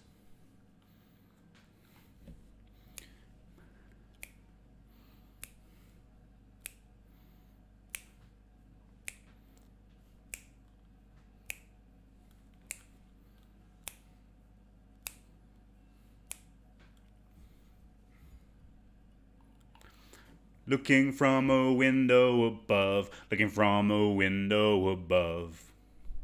Looking from a window, looking from a window above, looking from a window above. Looking from a window, looking from a window above. Looking from a window above. Looking from a window above. That's enough for you there. Beautiful song. That, and performed brilliantly by me, if I do say so. Question number 9. Again, we just need the eyes. Do you had a Christmas number 1 with this song? Number 9. I'm looking forward to this one.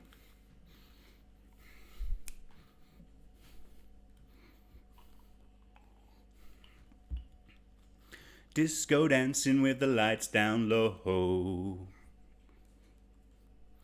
Disco dancing with the lights down low. Disco dancing with the lights down low. Disco dancing with the lights down low. Disco dancing with the lights down low, and disco dancing with the lights down low. Disco dancing with the lights down low. Disco dancing with the lights down low. Disco dancing with the lights down low. Disco dancing with the lights down low. Disco dancing with the lights down low. Disco dancing with disco dancing with the lights down low. Disco dancing with the lights down low. Disco dancing with the lights down low. Disco dancing with the lights down low. Disco dancing with the lights down low. With the lights down low. Disco dancing with the lights down low. Disco dancing with the lights down low. There's a couple on that one where it really just, it works really perfectly. And finally, it's the best one. I'm ending on a high, I think. Number 10. Who had a Christmas number 1 with this?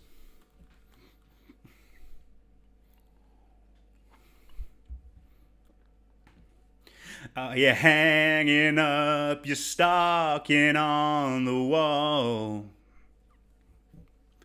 Are you hanging up your stocking on your wall? Are you hanging up your stocking on your wall? Are you hanging up your stocking on your wall? Are you hanging up your stocking on your wall? Are you hanging up your stocking on your wall? There we are. That's enough, I think. So those are your 10 songs. I shan't be repeating any, sorry. But if you want to know what they are, just get back on the video. That's something you can do. So make sure you've answered every question. Make a guess. You might know some people that have had some Christmas number 1s. Pop them in. Spell your team name correctly. Spell it the same every time. It's very important. Once you've done that, press, boom, submit. It will come through to me. I'll get marking it. I'm going to give you 5 minutes to get those answers in. And I shall see you very shortly.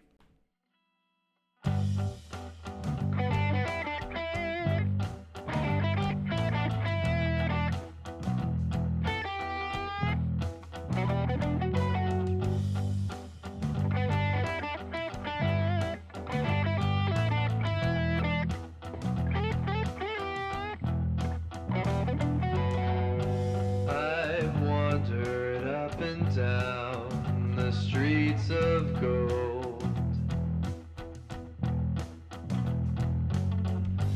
I've seen the thoughts of those you'll never know.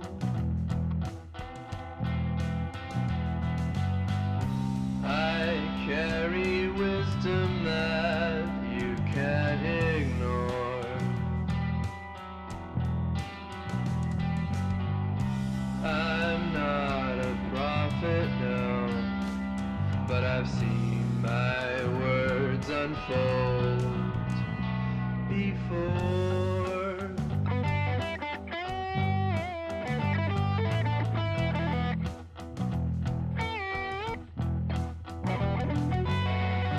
And I've seen the cities crushed beneath the flood.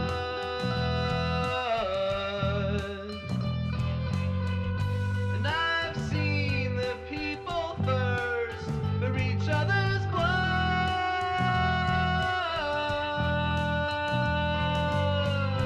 All man's intentions drown in times of war. Oh, I'm not a prophet, no, but I've seen my words unfold before.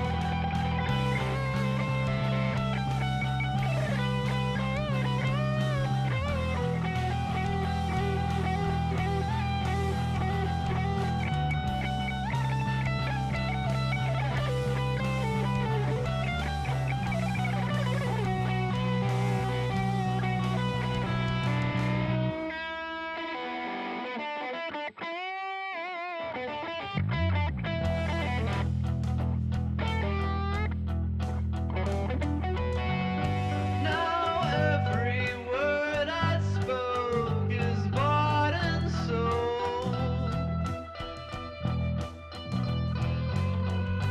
and all my fairy tales have been twice told.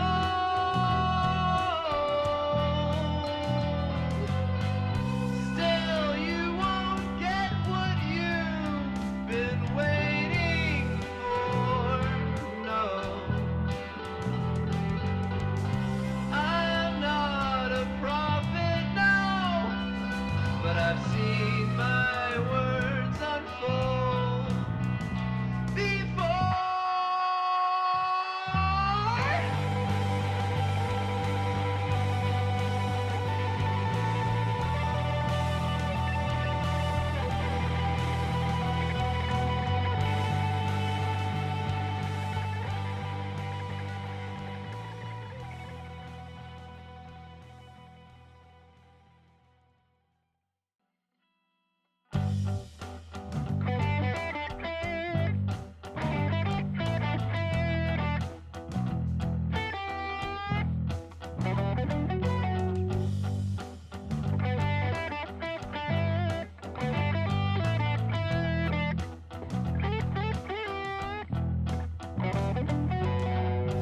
I've wandered up and Hello, I'm back. Hope you enjoyed that.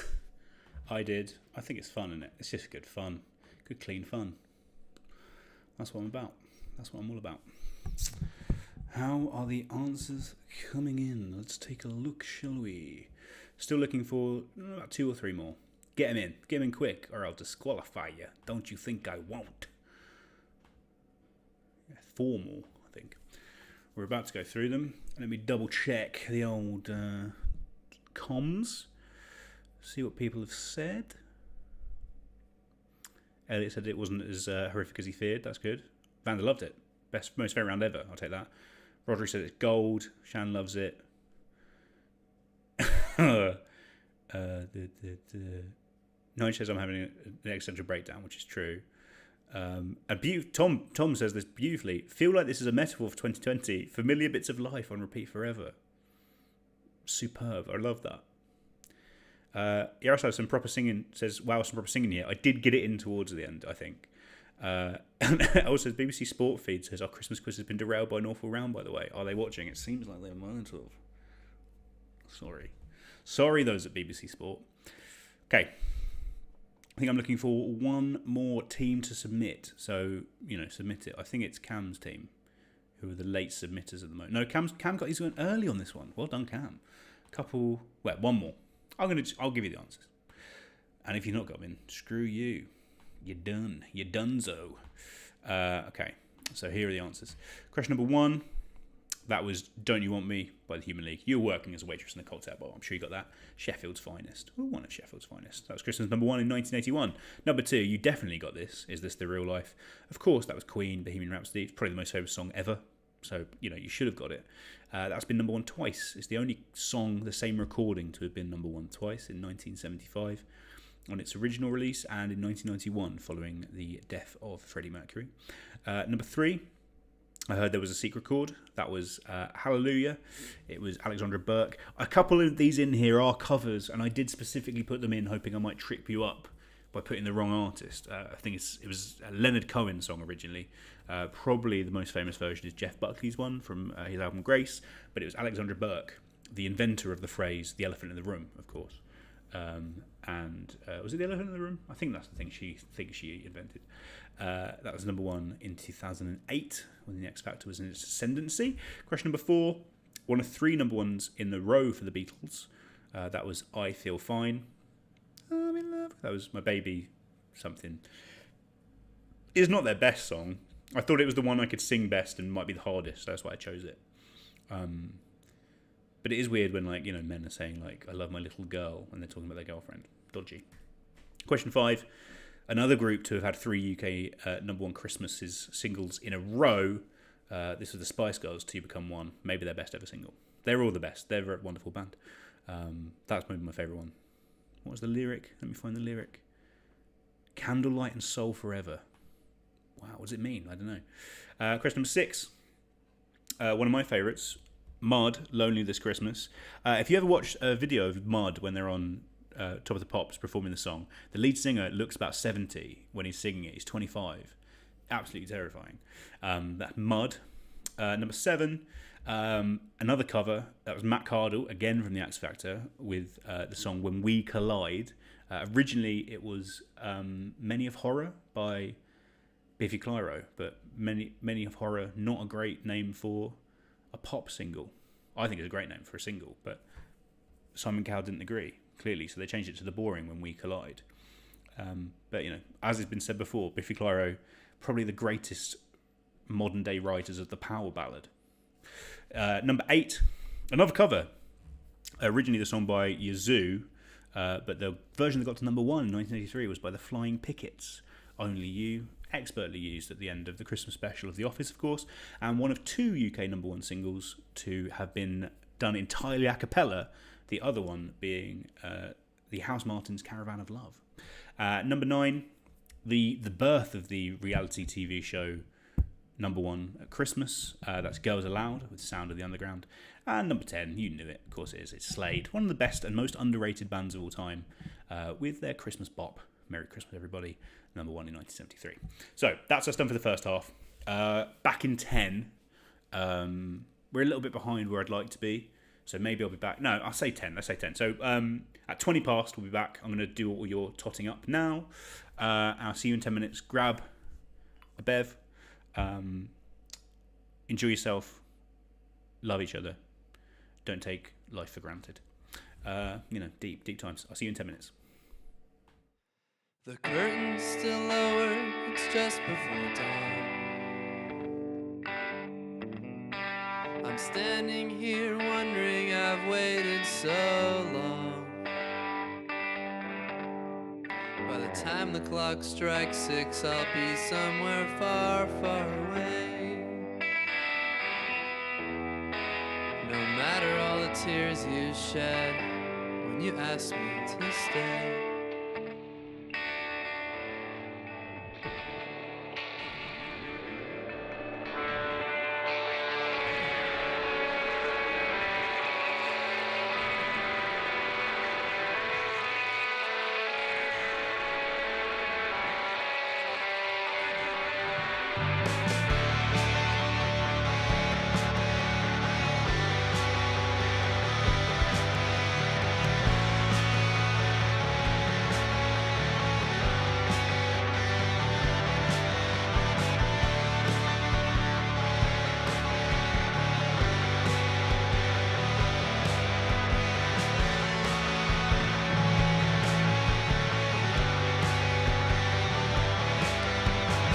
went to the doctor, said I don't feel so good. My temperature's high and I'm misunderstood. But he said, son, you know I'm not that kind of doc, but I know just what to do. And if you thought for a second, I think you know it too.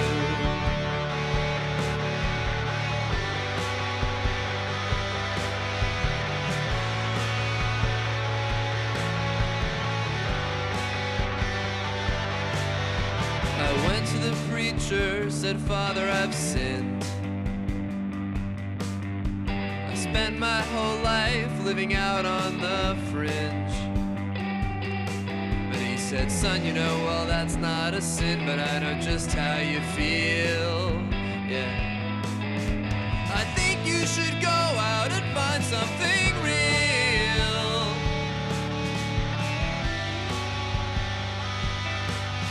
So go ahead and wipe that sad look from your eyes.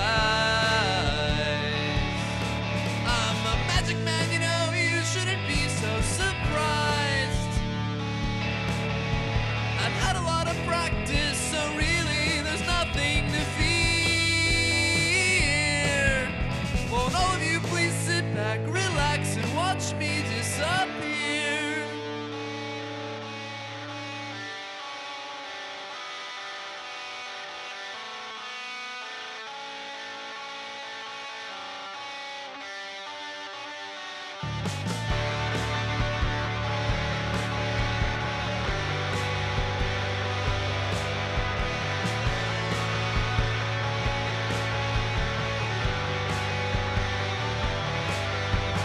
Yesterday I spoke to the delivery man. I told him I'm running as far as I can. He said, son, I don't really know you, but I hope you find what you're looking for. And if you gotta go, you ought to do it with style, you know.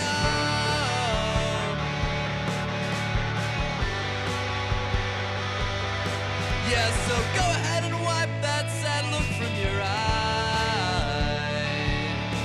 I'm a magic man, you know, you shouldn't be so surprised. No, I've had a lot of practice, so really there's nothing to fear. So all of you please sit back, relax, and watch me disappear. Yeah, so all of you please sit back, relax, and watch me disappear.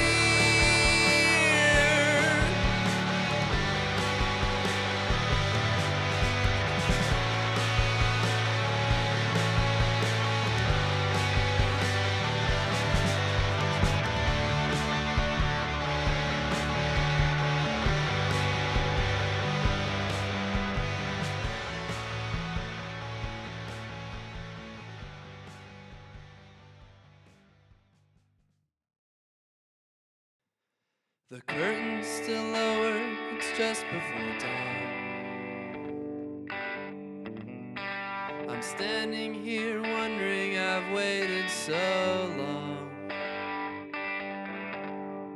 By the time the clock strikes 6, I'll be somewhere far, far away. No matter all the tears you shed when you asked me to stay.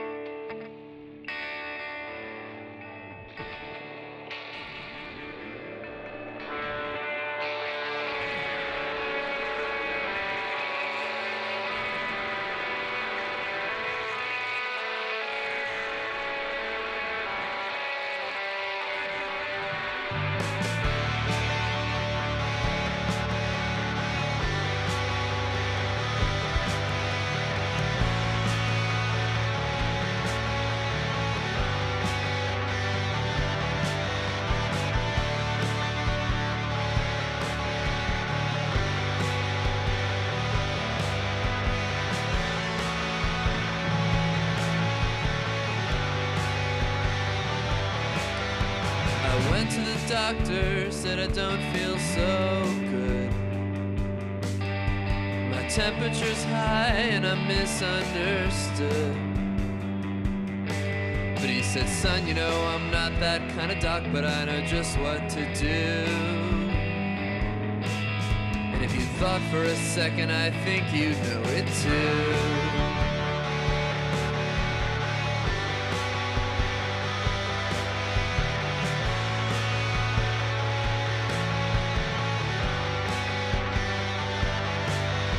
I went to the preacher, said, Father, I've sinned.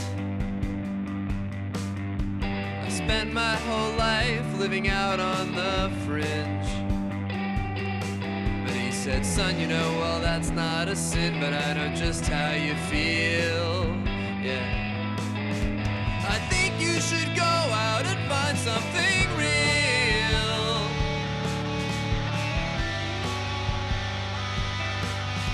So go ahead and wipe that sad look from your eyes. I'm a magic man, you know, you shouldn't be so surprised. I've had a lot of practice, so really there's nothing to fear. Won't all of you please sit back, relax, and watch me disappear?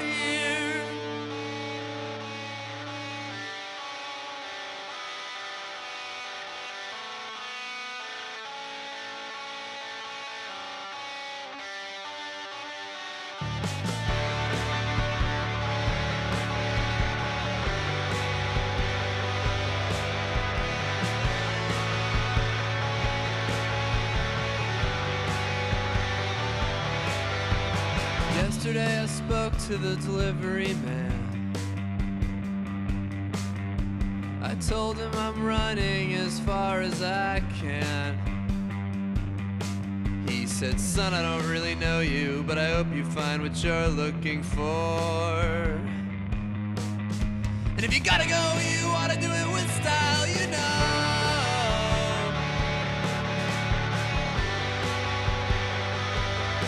Yeah, so go ahead and wipe that sad look from your eyes. I'm a magic man, you know, you shouldn't be so surprised. No, I've had a lot of practice, so really there's nothing to fear. So all of you please sit back, relax, and watch me disappear. Yeah, so all of you please sit back, relax, and watch me disappear.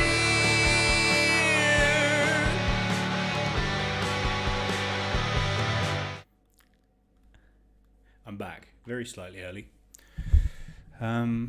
So far, so good, baby. Everyone's doing very well. Scores are strong, which I like to see. Some great wrong answers. And there was definitely a few in that music round where you were tricked in the exact correct way that I wanted you to be tricked. Lots of people put Yazoo, where's your cutoff, for only you, as I wanted. So, you know, best laid plans. But it's looking tight. It's looking good. It's looking fun. And that is always the main thing. Are you having a good time? I hope you are. I hope you are. As I said before, it's just a pleasure to have you here. Yeah, it is. There's no getting around that. It's true. People enjoy the music round. People just telling me what a great job I'm doing. Thanks. And I had one more donation to say about, and that was from, two. My good friend Sam Penn. What a boy. Thank you, Sammy P. And from the main man, Elliot. Thanks for a great Christmas quiz. You're welcome, El. What a guy. I hope you're having fun. I hope everyone's having fun. If you're not, let me know. Let me know what I can do to improve in the future. So, anyway, round 4. Let's take a look at it.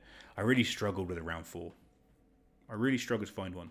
To start, find something a little bit pep. A little bit of A. Couldn't find one. So it's sort of like a reverse connection round. I give you the connection. All the questions are connected in a way. You just have to work out the answers. So basically, it's general knowledge.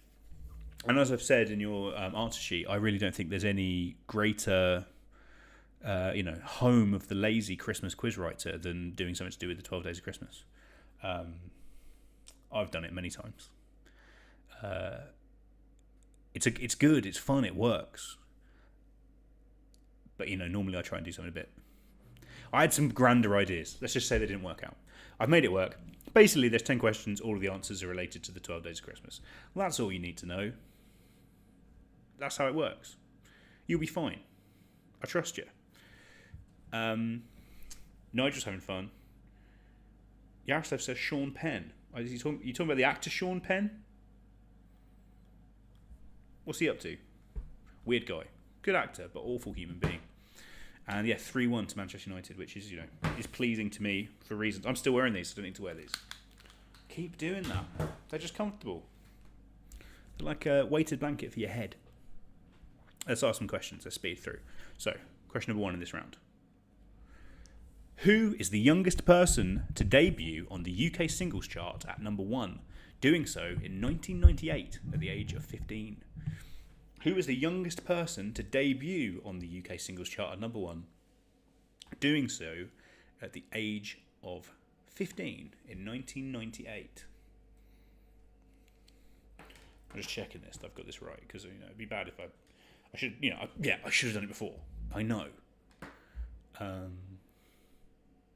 Yes, it is right. Other singles by younger people that have been.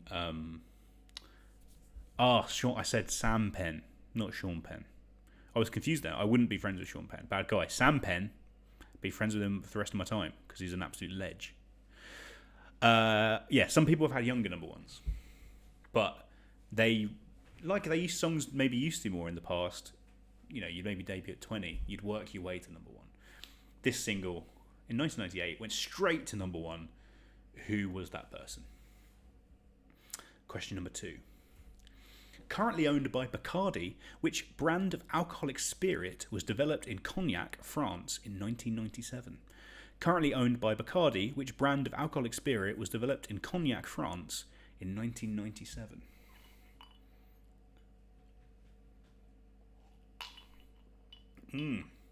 Delicious old-fashioned. Treat yourself sometime.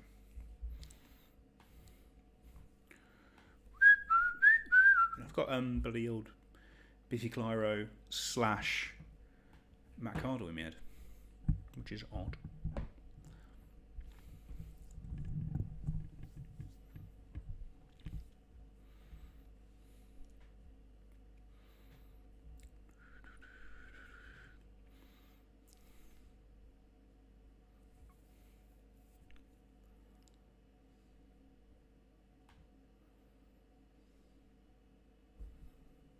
I'm very conscious of when I just don't say anything. I'll continue. So that's number 2. Currently owned by Bacardi, which brand of alcoholic spirits developed in Cognac, France in 1997. Question number 3.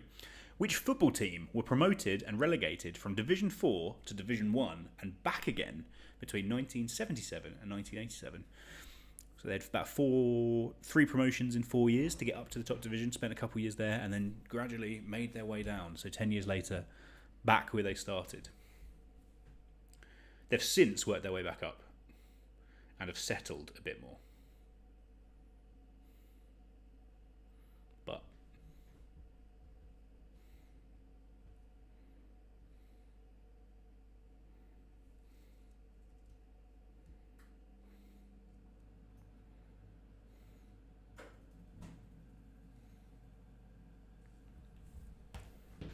which football team were promoted and relegated from Division 4 to Division 1 and back again between 1977 and 1987? That's question number 3.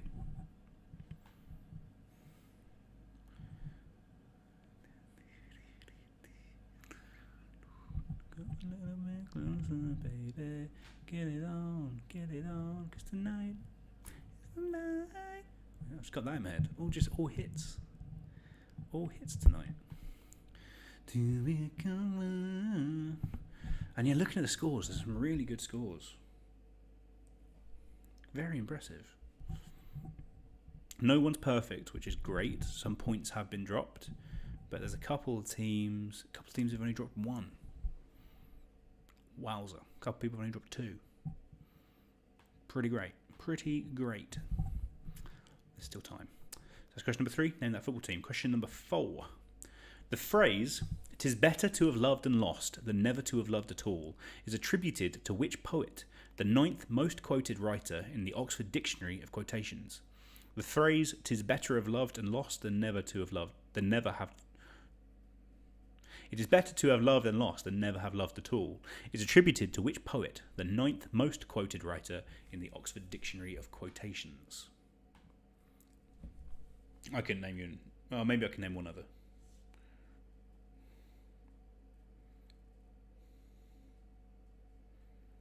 But yeah, the other one. I thought this is a better quote because everyone knows this quote, but I don't think everyone necessarily knows where the quote came from, and I think that's interesting.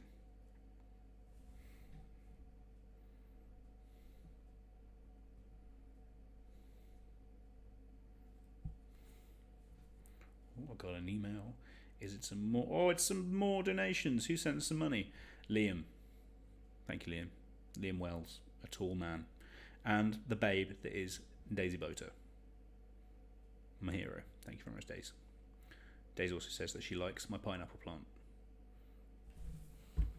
It is good. These leaves, though. If anyone's got any expertise on looking after a pineapple plant in the north in winter, let me know. More than willing to take on any advice you've got. That's question number 4. Question 5. Which ITV game show that first aired in 2017 allows viewers to play along at home via an app? Which ITV game show that first aired in 2017 allows viewers to play along at home via an app? And then the presenter's like, who's winning at home? And then it goes, oh, and then it shows you a name on the screen like it's real. It's not real. They're just adding it on at the time. It's like a cheat.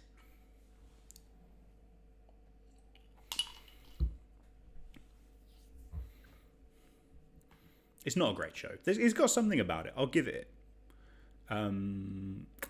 But is it good? Hard to say, isn't it? It is hard to say. Things being good, difficult.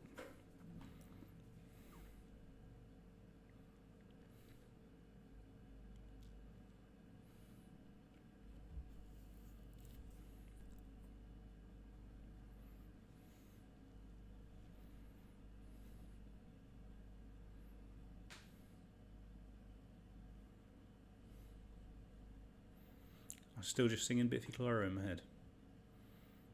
Strange evening. So name that quiz show. Number 6. A casualty of the COVID pandemic, which Netflix series set in the 80s has been cancelled, even though a 4th and final series had been commissioned. A casualty of the COVID pandemic, which Netflix series set in the 80s has been cancelled, even though a 4th and final series had been commissioned. But they went, afterwards they went, no, sorry. Cove. Can't do it. Why? Bloody COVID. So, that's the shame. That is the shame. No one said anything in the chat in a while. Please do say stuff in the chat. It gives me something to, banter with. Otherwise, it's just me and my thoughts. No one wants that, do we? Terrifying thought.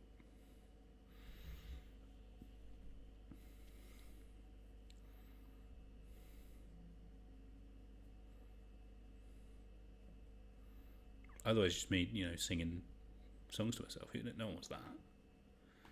It's a living nightmare.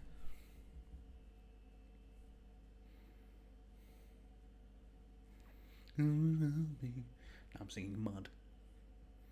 Very good cover of Lonely This Christmas by Mud on Los Campesinos' Christmas EP. Can't recommend it enough.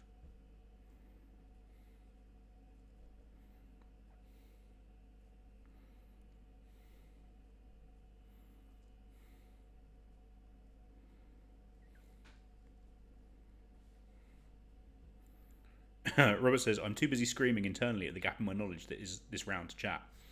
Sorry, mate. Makes sense.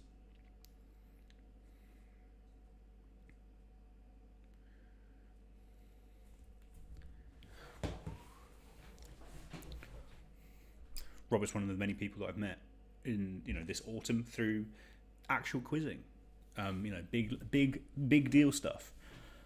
I'm in the online quiz league with some guys from QuizSoc. Daisy, who's playing, she's our valiant captain. She does his superb job. Elliot, who's also playing, also does a superb job. He's just a guy in the team. He doesn't captain. He answers questions. Sometimes he reads them well. Really enjoying it. Sort of like proper competitive quizzing. If you're any good at quizzing and you like it and you think, oh, I can't do it, do it. It's really fun. It's like a couple quid, and then every week you get a quiz game, and it's like competitive. It's what I imagine if I was good at sport. It's the sort of thing I'd enjoy, but I'm not good at sport, so instead I just sit on Zoom and answer trivia questions every week, and I'm really good at it. So recommend it. Yaroslav says I don't get the theme this round. So the theme is, Yaroslav, all of the answers. So it's like a connections round, but I'm giving you the connection, and the connection is the 12 Days of Christmas. So the song, the 12 Days of Christmas, all of the answers relate to the lines in that song. It's a bit nebulous. I think it works, but it's not my most thematically perfect round. And you know that I love a thematically perfect round. So number 6, please name that show. Question number 7. Reaching number 7 in 1984, what was the lead single from the seminal Prince album, Purple Rain? Reaching number 7 in 1984, what was the lead single from the seminal Prince album? Prince should be a capital P there. That's stupid of me. I'm an idiot. I hate it. Reaching number 7 in 1984, what was the lead single from the seminal Prince album, Purple Rain? I'll give you a clue. It wasn't the titular Purple Rain. Shame. Robert points out, if you do join the OQL and say you heard it here, I will get a discount. So yeah, let us, if you do want to join the OQL, and why not? It's fun. Let us know, because discounts are good. I'm just singing it again. Just singing mud. Got mud in my head. Dirt, absolute dirt in my brain. That's where I'll be. Yaroslav says, I would love to join, but I'm bad at this. You don't have to be good, Yaroslav. That's the fun of it. You can just enjoy it and have fun. It's a fun social thing. You can start at any level and then you work your way up. It's great. Really recommend it. I'm not here to advertise, though. I'm wary of that. So that's number 7. What was the lead single from the Prince album, Purple Rain? Purple Rain. Question number 8. Based on a story idea by John Hughes, which rom-com stars the unlikely lead duo of Jennifer Lopez and Ralph Fiennes? Based on a story idea by John Hughes, which rom-com stars the unlikely lead duo of Jennifer Lopez and Ralph Fiennes? From that weird bit of the early 2000s where they were trying to make Ralph Fiennes sort of like sexy. And he's not unattractive, obviously, but like he is like a posh, intense, posh, weird guy. And, fantastic, wonderful in the Grand Budapest Hotel, for example. But a romantic lead, I don't know. I don't know so much that it worked. But people like this film a lot, so maybe you do. Maybe you know the answer.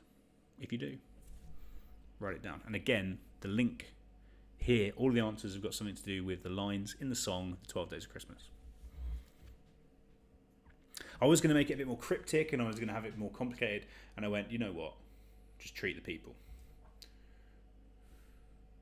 My mum has just messaged me something very un-PC that I won't repeat. Offensive. She's an offensive, rude person. She thinks she's funny, but she's not.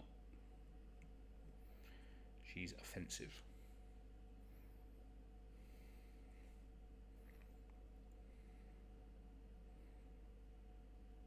She's better than it, more than anything. She's better than it. She's above it. If she acts like this. Disappointing. I kid. So that's question number 8. What was the name of that rom-com? Question number 9. Which much-loved character started a podcast in 2020 called From the Oast House, available exclusively on Audible? Again, that sounds like I'm advertising these things. I'm not.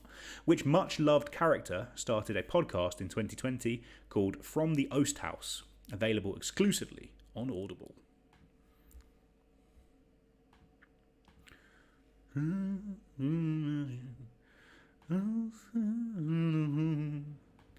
Try to imagine a house not home. Can you do that? Is that possible? Can you imagine a house that's not home? Yeah, I can. It's just a house. No one's moved into it yet. The walls are bare. Like a show house. Like the first one they build on an estate to sell you. That's me trying to imagine a house that's not home. I don't think it's that interesting. Is it a great lyric? It's a great song. Is it a great lyric? I don't know. I don't think so.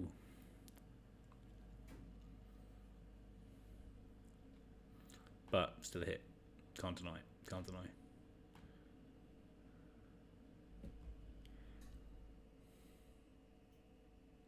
Dun, dun, dun. So that's number 9, who had that podcast. And finally in this round, question number 10, which novel by John le Carré was adapted into a TV show starring Florence Pugh and Michael Shannon in 2018? Which novel by John le Carré was adapted into a TV show starring Florence Pugh and Michael Shannon in 2018? It's like a Sunday night show. Following in the footsteps of the major success that was The Night Manager. Another le Carré adaptation, of course. Sadly, we lost him this week. But what a man, what a great man. Great life, great views, great books.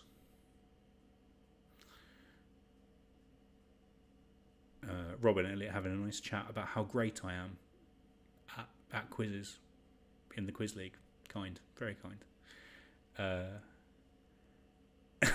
Elliot says I'm having flashbacks to a previous quizzing scandal as I can see their screen reflection in Lewis's glasses. Sorry. And Daisy admits that she's just hoarding the silverware. That's what she's like. She's like a Smaug figure just sitting on a pile of trophies that we've won. Okay, that's the last question that round then. Name that le Carré adaptation. So, you know how it works. Answer every question, make a guess. You know that it's to do with the bits of the 12 Days of Christmas, so you can make a guess. Spell your team name the same every time. I had a problem in the last one because one team started their team name with a space, which caused a little bit of a problem for a second. I sorted it out, but it does make it easier if you make it exactly the same every time, so I really appreciate it. And then press submit, send it through to me. I'm going to give you about 3 or 4 minutes to get that sorted. So I'll see you back here very shortly.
Hey, I'm back. How's it going? Enjoying yourself? I hope you are. Let me see. Did everyone get their answers in for round 4? Still a few left. Only 21. Get them in. Give me your answers for round 4 so we can get on to round 5, which as always is a connections round. I'll talk it through for those of you who aren't aware how it works.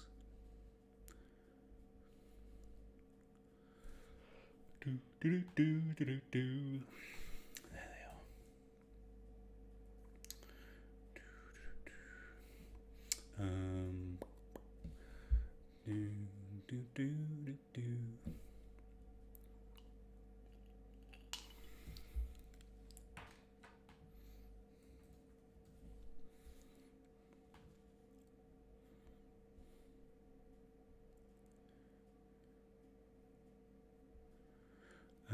I was singing It's Lonely This Christmas just constantly, just enjoying myself.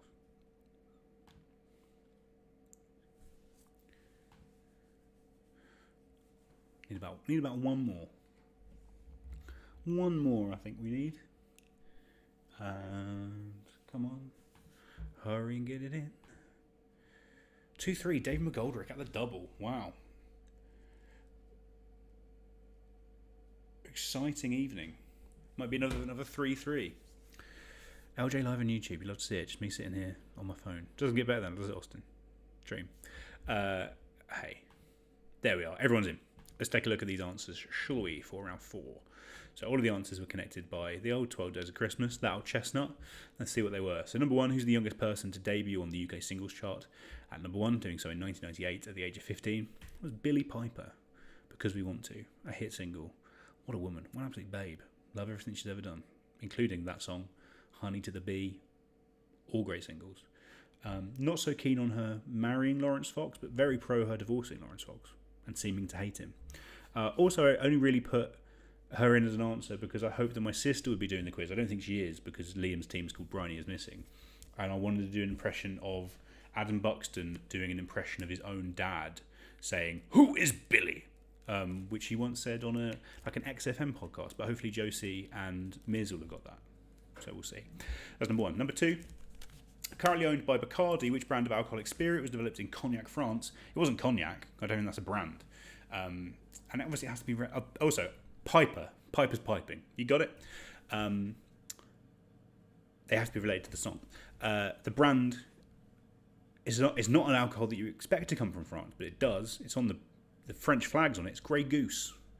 Geese, of course, is in the song, but you know, I'm doing my best. Grey Goose. Number 3, which football team were promoted and relegated back and up again in 10 years? That's Swansea City, the Swans. Number 4, the phrase "'tis better to have loved" and so swans are swimming, whatever they do.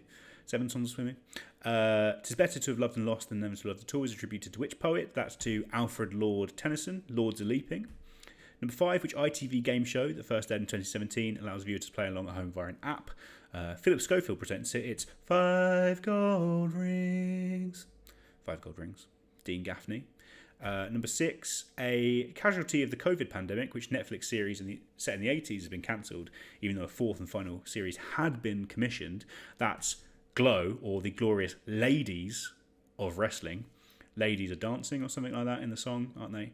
And I sort of worded it to make you possibly write Stranger Things. That was my hope anyway. Question 7. Reaching number 7, 1984, which was the lead single from the Prince album Purple Rain. It was When Doves Cry. This is what it sounds like when doves cry. Boom, boom, boom, boom, boom, boom, boom. Turtle Doves. 2 Turtle Doves, 3 Turtle Doves. They're low on. They're early on. There's loads of Turtle Doves in that song. Number 8. Based on a story idea by John Hughes, which rom-com stars the unlikely lead duo of Jennifer Lopez and Ralph Fiennes. Unusually, that film is Made in Manhattan. Maids are Milking. They're in there somewhere. Number 9, the much-loved character who started a podcast in 2020 called From the Oast House is Alan Partridge. Partridge and Pear Tree. Pear Tree Productions. Aha, Alan Partridge. Of course, he's the main one in the song. And number 10, the novel by John le Carré that was adapted into a TV show starring Florence Pugh and Michael Shannon. Also, I think it was directed by Park Chan-wook, the Korean director of The Handmaiden and other great movies. That was The Little Drummer Girl. Drummers drumming. So that is it. That's round 4. I hope you did well. I'll see. I'll mark it. I'll find out. We'll see how you did. Austin says variation of the Billy Piper question was on the wheel last weekend. Probably what inspired me. Roger says, what are you drinking? I've got an old fashioned, which I'm enjoying. Cat McMullen says, desperate to watch Made in Manhattan now. Why not? Let's all have a Made in Manhattan watch along this week. We can all live tweet it or something.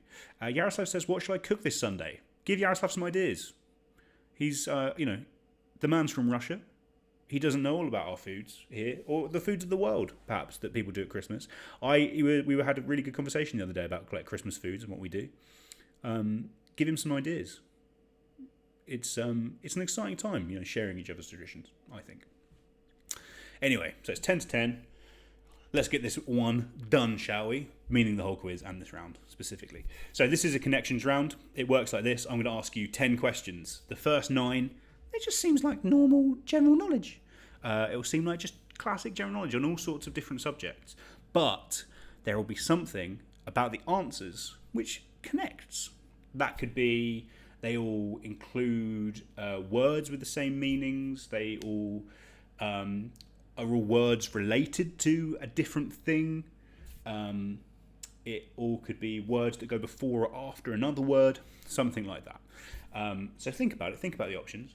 And the 9th question will be, what is the connection? If you get the answer to that last question, what is the connection, there are 6 points available. So it's a biggie. It's worth getting. And then if you get the connection, maybe you can work back and try and fill in some of the other spaces, hopefully. Couple of questions. Daisy says, what does GLOW got to the 12 Days of Christmas? It's the Glorious Ladies of Wrestling. So I also will accept the answer, Glorious Ladies of Wrestling. That's what L stands for in the name. And Phil says, what do you think of the wheel, Lewis? Well, me and the rest of QuizSock were having a big conversation about it the other day. And it's not great. I think it's a good entertainment show. It's not a good quiz show. There's some good fun on it. There's some good people on it. But it's not necessarily good as quizzes. I think the format is quite poor, and at the end, no one has any good tactics. It's really upset. It makes me angry. Always go for the double money. Always. Ridiculous. Kat says yes to a watch along. Yes, please. I'm getting distracted. We're having too much fun, guys. Let's answer these questions. So it's a connections round. Remember, general knowledge. Last question, term number 10. What is the connection? Let's do it. Question number 1. 2020 saw the release of a 4th edition to which series of platform games, first released for the PlayStation in the 90s. 2020 saw the release of a 4th edition to which series of platform games, first released for the PlayStation in the 90s. It sort of advertised itself as being the 4th one, but I believe it was maybe the 8th. Some recent raise in profile for the original trilogy meant that people were like, let's do this as a 4th. I remember having one which probably actually was the real 4th for the PlayStation 2 when that first came out, and the loading screens were atrocious. So it's never been my favourite series because of that. But 2020 saw the release of a 4th edition to which series of platform games, first released for the PlayStation in the 1990s. What a decade. What a time, what a life.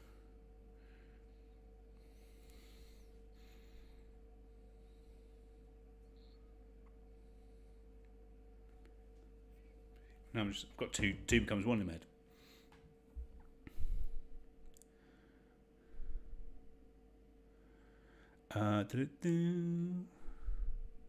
Oh, Daisy missed out on the point because she couldn't say how it worked.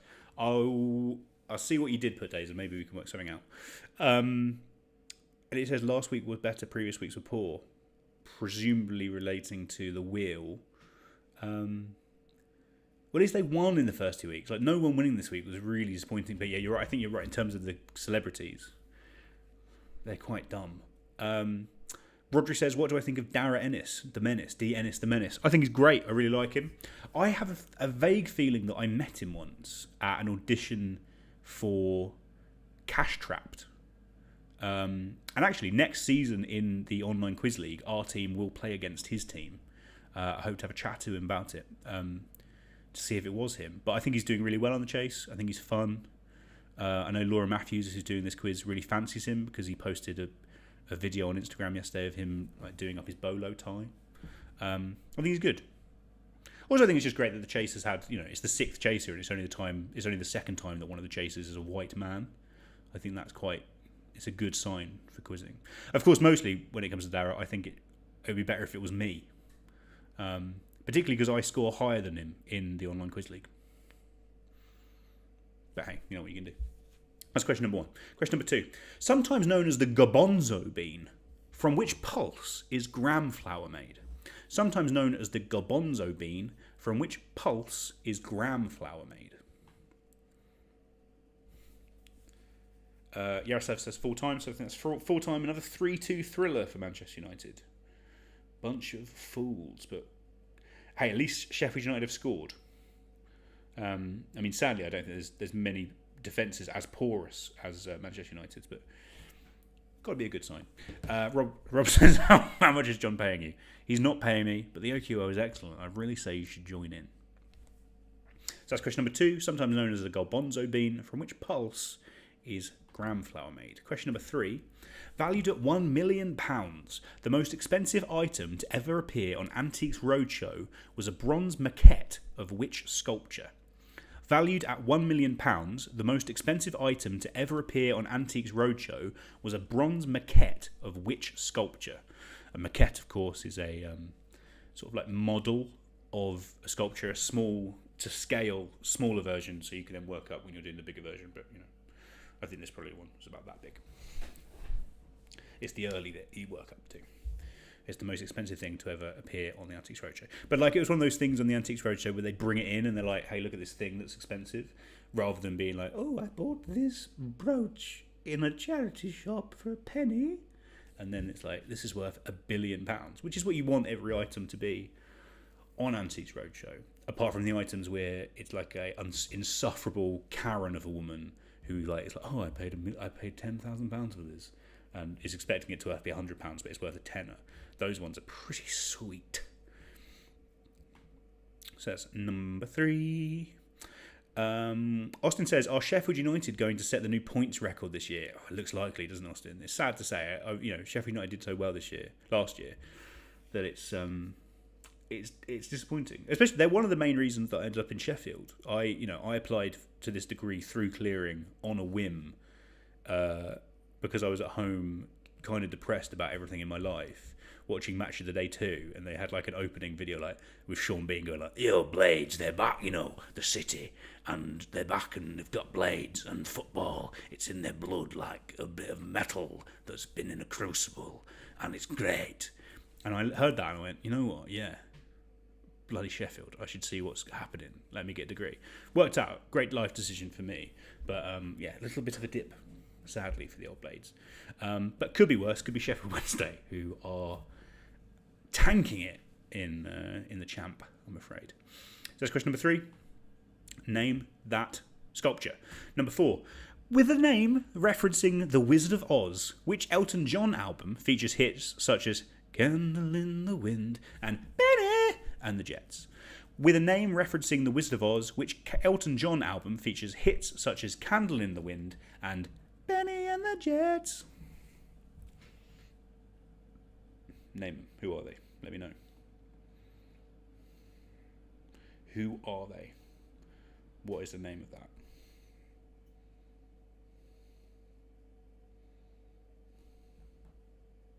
Oh, I've got more donations. Let's see who they're from. Liam Plumridge, the man, the legend, did us a great quiz a couple of weeks ago. Really enjoyed that, Plum. Looking forward to maybe doing one in the new year as well. Plumridge put some real effort in, way more effort than I do. They're really fantastic. Money from the hero that is Joe Snell. Thank you, Joe Snell. What a ledge. I'm sad that this is the only Christmas quiz that I get to do with you this year. Normally we do one, last couple of years, done one in person. It's been great. Not this year, sadly. Damn thing. And from my hero, Sophie Litterchild. All legends, thank you very much for your donations. Donations are still available anytime. The link is in the bio, the description below. I appreciate it. We're going to give some money to charity. So, what was the name of the Elton John album? Question 4. Question 5. Most famous for its controversial opening monologues presented by Ricky Gervais, which film and TV awards are chosen by the Hollywood Foreign Press Association? Most famous for its controversial opening monologues presented by Ricky Gervais, which film and TV awards are chosen by the Hollywood Foreign Press Association? This award ceremony has only actually had a proper presenter for the last 10 years, and Gervais has presented half of those times. And as much as I normally hate him being like, ooh, I'm controversial. You know, I love The Office, but I think he's a bellend. I do like those controversial, you know, really digging at the celebs is pretty good. But also, I think in the next edition of this awards, Amy Poehler and Tina Fey are back to do it. So that should be fun. I love me some snark. But name that awards ceremony.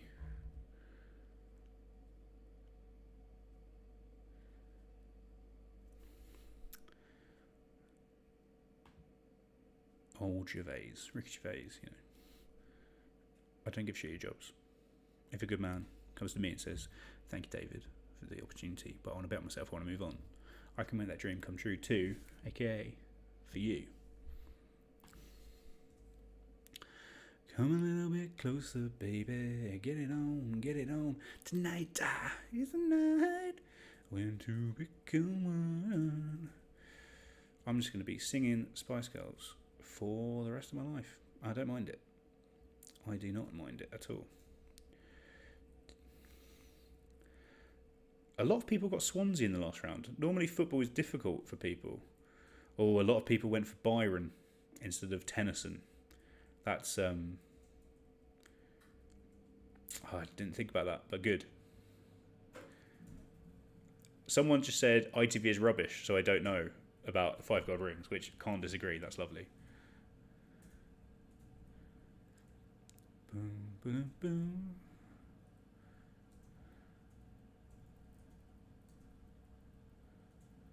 And some people said Stranger Things, so it worked. My plan worked. My evil plan worked. Someone said Little Red Corvette for the Prince song. Sadly, there's no Corvettes in the... One little red Corvette. Would be good. It would be good, but sadly not the case. Everyone got Alan Partridge, which is great. Always good to have an answer where everyone gets it right. Or when a few people went for the Little Drummer Boy instead of the Little Drummer Girl. That's a painful one for me not to have to give you the point for, but you should have got it exactly right. What can I say? So that's number 5. Name that award ceremony. Number 6. Shown on Channel 5 and Nick Jr. in the UK, which Canadian children's show stars 10-year-old Ryder and his team of dogs? Shown on Channel 5 and Nick Jr. in the UK, which Canadian children's show stars 10-year-old Ryder and his team of dogs?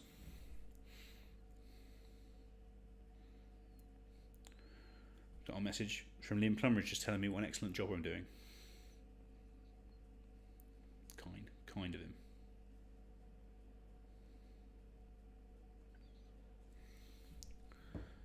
I'm a little bit closer, baby. Get it on.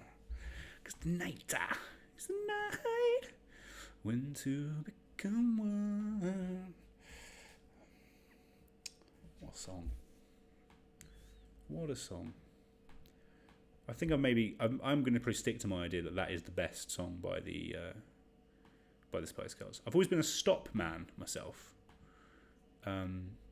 Mostly because it's the only one they did that didn't get to number 1. Every other single they did, and that's kind of crazy, I think. Because it's one of their best, but who knows?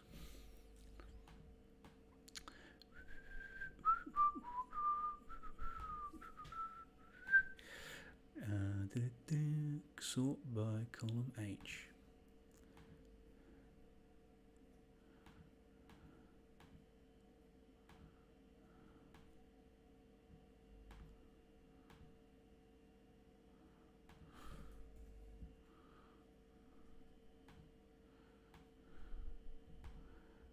I'm marking as we go. This makes it all so much quicker. Very impressive from me. Demi says it's Wannabe, Lewis. Don't kid yourself. Don't lie to these nice people. Demi, Wannabe's great. Definitely. It's that sugar hit. Their first, hit you in the face with that song. But, oh yeah, no, it's good. It's good. One of my proudest ever life achievements is getting 100% on Medium on SingStar. Well, no, on Band Hero singing Wannabe. And you heard me sing in that last round, so you know how difficult that must have been. So that's number 6. Number 7. Which British comedian, best known for being a captain on 8 out of 10 Cats Does Countdown, stars in a mockumentary series with his wife Lucy Beaumont on Dave? Which British comedian, best known for being a captain on 8 out of 10 Cats Does Countdown, stars in a mockumentary series with his wife Lucy Beaumont on Dave?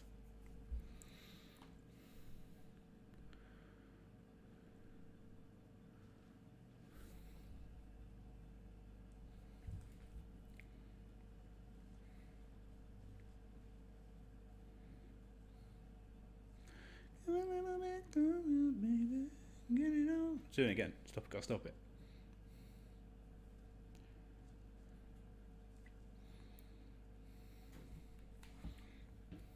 Who doesn't want to be hit in the face by the Spice Girls? Very good point. Very good point. That's number 7. Name that comedian from 8 out of 10 Cats who stars on a mockumentary series with his wife. Question number 8. Following her death at 103 in June, images of Dame Vera Lynn were projected onto which notable British landmark? Following her death at 103, the age of 103, not number 103 Smith Street. Following her death at the age of 103 in June, images of Dame Vera Lynn were projected onto which notable British landmark?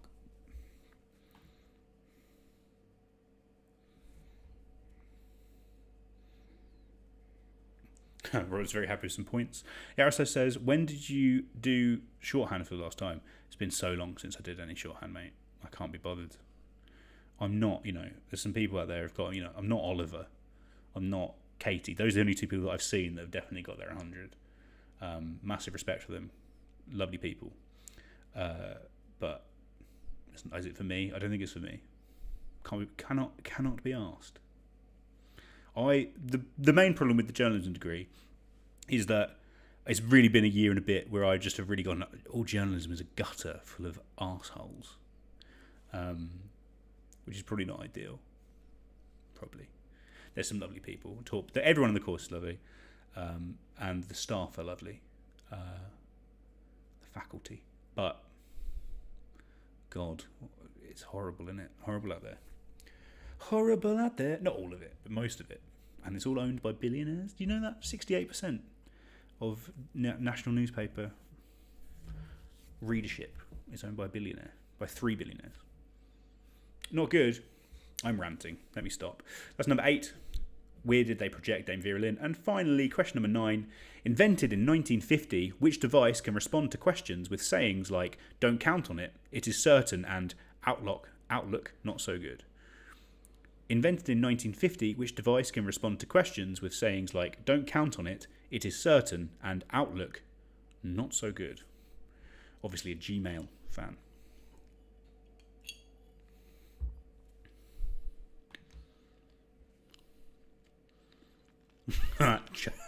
Josie says, I stopped going to my shorthand seminars 2 weeks in, baby! And you made the right choice, mate. I mean, the main problem with our ones was that they were like 8:30 in the morning, and like it's cold here in the winter at 8:30 in the morning, and there was like 2 strikes pretty much back to back, which kind of made me completely disillusioned with everything anyway. And I don't want to ever report anything from court, and that seems to be really the only reason you have to do it. And it's annoying because I have a court bit that I'll have to do in my degree, but I think I could probably get my way through it. I'm not saying I'm going to illegally record things in a court, but I think, to be honest, the Cove might have helped me out there. We'll see. So that's number 9. What object would give you those replies? Question number 10, as always in this round, is what is the connection? So all or part of the answers to your last 9 questions will mash together somehow to give you the connection. I won't give you a clue. I'm not going to. If you get that connection, you'll get 6 points, so it's worth getting it. And once you've got all your answers down, for the last time, answer a question. If you've got the connection, work back, make guesses. That's what you need to do. Spell your team name exactly the same as you've done it every time. Press submit, send it over to me, and we'll mark it. I'm going to give you 4 minutes, so until 12 minutes past 10 to get those in. And hopefully we'll be done soon. We'll see. I shall see you very shortly.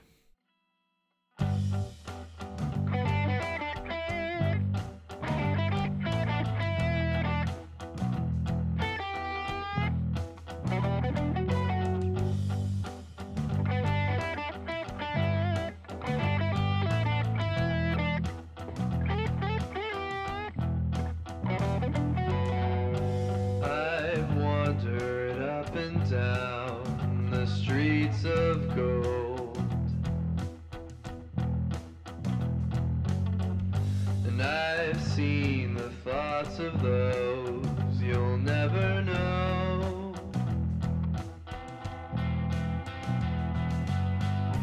I carry wisdom that you can't ignore. I'm not a prophet, no, but I've seen my words unfold before.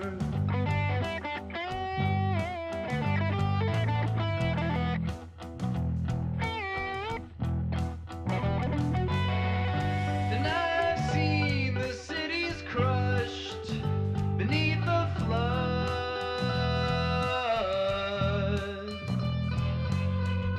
And I've seen the people thirst for each other's blood.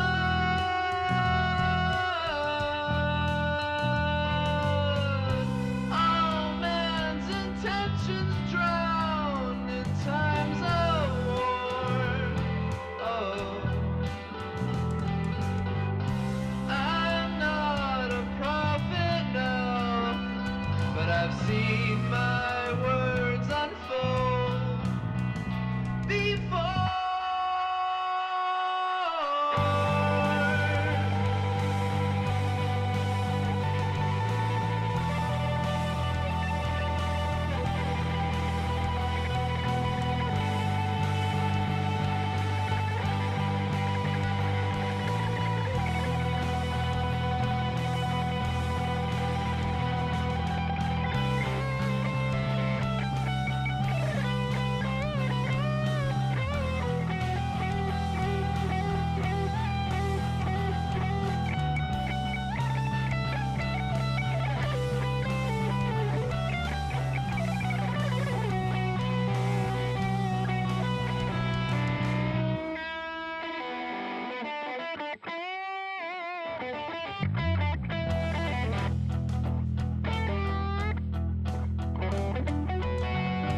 Now every word I spoke is bought and sold,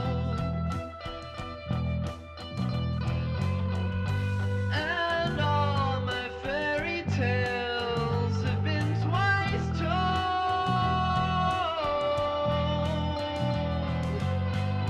Still, you won't get what you've been waiting for. No,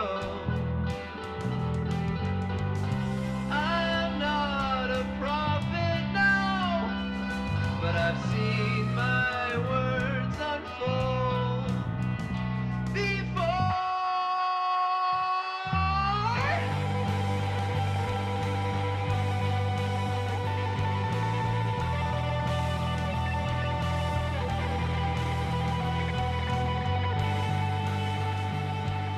I still believe, boom, boom, boom, it's you and me till the end of time. Only got 11 in, which is not a lot. People always take longer when it comes to this round, funnily enough. But, you know, get them in. That's all I can say, get them in. We've got places to be. I want to watch Taskmaster. I can do that soon.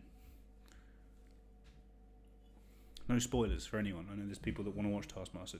If you know who's won Taskmaster, don't spoil it. I know who I want it to be, but we shall see. A couple of people think they've got the link, which is good. 16 answers in. Hurry 'em up. Haven't got all day, people. God.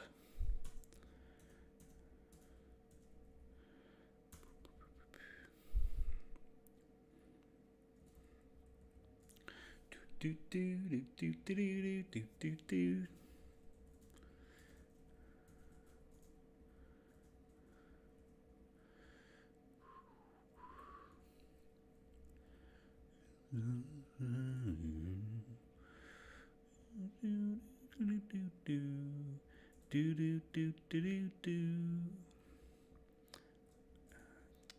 Just singing the songs myself now. And yeah, a few people have got the connection, but not a lot. It's definitely a harder one, which is good.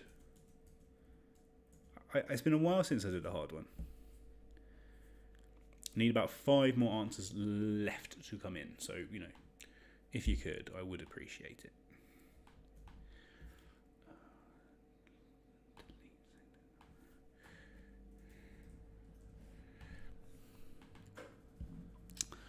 And it's still looking tight. There's some good teams out there.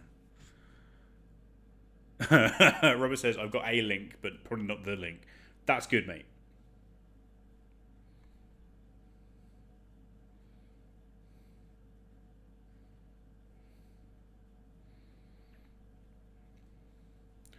Do do do do do. Do, do, do, do. It's always nice to see people's pictures of their quiz on the Instagrams. 27, waiting for about 2 more. Get them in. Get them in, get them done. I want to make myself another drink and fly off into the night.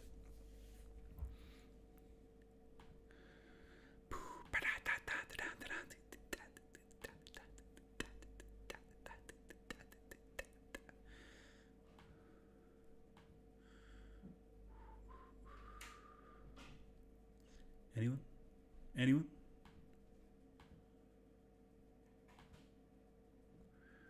Okay, I think that's everyone. Let's find out the answers for that round, shall we? Quiz, great. So, here they are. Question number 1. 2020 saw the release of a 4th edition to which series of platform games, first released for the PlayStation in the 1990s. A lot of interesting guesses for this, mostly people guessing games that aren't at all platform games, like Kingdom Hearts, which is an RPG, or Call of Duty, which is a first-person shooter. Platform games where you jump about. You know, I'm starting slow, starting a bit harder, but that was Crash Bandicoot. Okay, great game. Number 2, sometimes known as the garbanzo bean, from which pulse is gram flour made. That is chickpeas. I think Americans call them garbanzo beans, but we call them the chickpea, which is a good name as any. Number 3, valued at £1 million. The most expensive item to ever appear on Antiques Roadshow was a bronze maquette of which sculpture it was the Angel of the North, a tiny little Angel of the North. Number 4, with a name referencing the Wizard of Oz, which Elton John album features hits such as Candle in the Wind, the original, not the Diana one, and Benny and the Jets. It also features the title song, Goodbye Yellow Brick Road. It's Goodbye Yellow Brick Road. Number 5, most famous for its controversial opening monologues presented by Gervais, which TV and film awards are chosen by the Hollywood Foreign Press Association, which explains why they often give them to ridiculous people that don't deserve them. It's the Golden Globes, the GGs. Number 6, shown on Channel 5 and Nick Jr. in the UK, which Canadian children's show stars 10-year-old Ryder and his team of dogs. That's Paw Patrol. I'm not sure what PAW stands for, but PAW, Paw Patrol. Number 7, the British comedian best known for being a captain on 8 out of 10 Guts Countdown, who's married to Lucy Beaumont, with whom he has a mockumentary series on Dave. That's John Richardson. Following her death at the age of 103 in June, images of Dame Vera Lynn were projected onto which notable British landmark? That was the White Cliffs of Dover. And 9, invented in 1950, the device that can respond to questions with sayings such as "don't count on it," "it is certain," and "outlook not so good," that is a magic 8 ball. So, crash, P, angel, yellow, globes, patrol, John, white, ball. The connection is snow. They can go all before or after snow. Jon Snow from Game of Thrones or the newsreader. Snow Crash, which is, I think, a computing term, but also an excellent novel by Neil Stephenson. A Snow Angel, we knew that. A Snowball, a Snow Globe, the band Snow Patrol, Snow Pea, Snow White. There's one that I've not done a picture of. But that's it. So snow. Only a couple teams got that connection. Whoever got that, you'll get 6 points. 6 big old points. We'll see. We'll see if you got. Hopefully you did. So, give me 2 minutes. I'm pretty much there. I will mark everything, and I'll be back to reveal the winner of the quiz. See you in 2 seconds. It's a great time, if you've not already, to donate a couple of quid. Think about it. Be right back.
Hello, I am back. I've worked out as one. It's exciting. Also, one thing that I forgot to point out when I gave the answer, I Darren Browned you. The answer was here the whole time. I've even underlined it. I put it there especially. Snow. I underlined it. I was hoping to Darren Brown you. Clearly I reversed Darren Browned you. Only 3 people got the connection. Which is, I mean, that's easily the hardest one I've done. Which I love. Let me see what's in the chat. Josie's glad to get an Elton cue. She does love Elton. She's been on a big Elton kick this year. Yaroslav says, paw is leg of dog. Yeah, I know a paw is on a dog. I know that, Yaroslav. But it's capitalised in Paw Patrol as P-A-W. I assume it means something. Elliot says he says snooker, which is halfway there.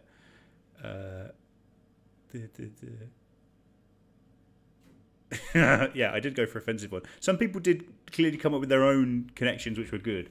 They weren't my connection, I'm afraid, but I like those. Miz says, I've been posting photos of snow all day. Can't believe I didn't get that.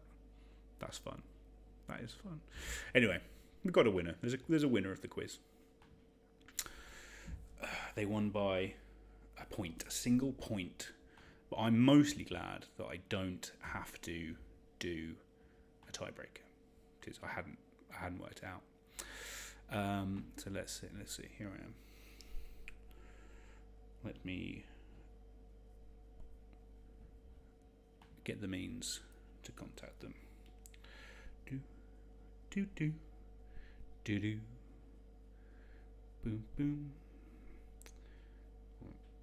Don't wanna call the wrong number. That would be embarrassing.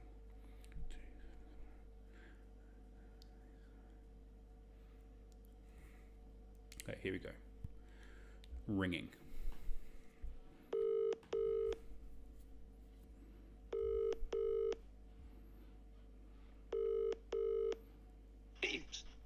Hello. You have won the quiz. Shut the front door. You have won the quiz. You are the winners of the quiz. Team Lockdown Legends, Captain Fleur, you have won the quiz. You hear the delight in their voices. You sound surprised. You sound overjoyed. We are. We're really excited. We didn't have your auntie with us. I don't know where she went to. Don't need her. She's Don't normally need on her. our team. I clearly she's been holding you back. Yeah, clearly. Yeah, absolutely. We all know what she's like, my auntie Deb. Yeah. So do you want to shout out everyone on your team just so we know who all the winners Yeah, were? we've got Ben and Jen and Charlie and Ash and Joe and me. Amazing. Well done. You've been a strong team throughout the quiz. Every time we've done it, but you've never reached those dizzying heights, and now you finally made it. No, we haven't. No. Glad you've noticed our efforts, though. Oh, of course I have. I've got a ones to watch list. You've been there, and you finally made that. So congratulations. Up and coming, yeah. I will. Peace now. Good. I will be in contact to arrange delivery of your prize. But congratulations, very well Do done. you know what, Lewis? Yeah? Could you just send it to the charity, please? Of course I can. That's very, very kind of you. Of course I can. That's very nice. Thank you very much. What are you doing? It's a Christmas miracle. Thank you very much. Thank you. I'm glad you enjoyed it. Thanks so much for organising Yeah, it. It's thanks, always a Liz. pleasure. It's been great. Have a wonderful Christmas and New Year, You everybody. too. Merry Christmas. care.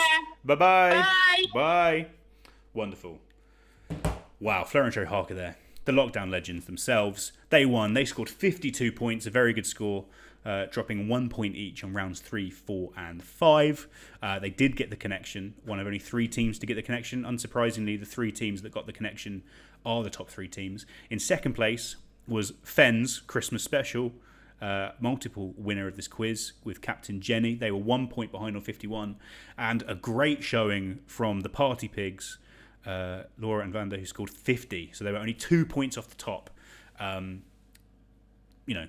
Incredible. I turn up for the books. I'm sure you'll agree. But yeah, I'm delighted by that result. The money's going to charity, which is the main thing. But that's it. We're over. It's done. We're over. This is it. That's Christmas over for me. Thank you. That's the main thing. Thank you for being here. Thank you for kindly donating. If you still want to donate, you haven't donated. If you want to donate more, you can do so by going to paypal.me/LJ47. What to say? Hey, it's been a hell of a year. I don't want to get too emotional like I did last time when I was wrapping up my Christmas quiz. But, God, it's a pleasure to know so many wonderful people There's so many people that I might have known quite tangentially, and through this quiz, I've really gotten to enjoy seeing your names pop up, talking to you, and I'm really proud of the community that we've created through this thing. Thank you for your time. Thank you for your support. Thank you for your money. And no, thank you for your company more than anything else. It's really, it's been a difficult year, I know, but I hope that I've made it brighter, and certainly all of you have made mine a lot brighter. Christmas is a crazy, weird old time. We're in the middle of the darkest part of the year. We lie to ourselves and we say, this is actually the best and brightest part of the year. And normally, that's true, and it's harder this year with everything that's gone on. But I think we've got each other, and that's a lot. To quote Bon Jovi. So yeah, that's all from me. I will be back in the new year with further quizzes. I'm sure I will. We'll organise that. But keep in touch. If you need a Christmas quiz to do with your family, let me know. I can maybe rustle something up. And yeah, I just hope I'll see you soon. Hopefully in person. We can all get each other some pints, and it'll be great. I love you very much. Please go well, and Merry Christmas. See you soon. Bye-bye. The curtain's still lowered, it's just before dawn. I'm standing here wondering I've waited so long. By the time the clock strikes 6, I'll be somewhere far, far away.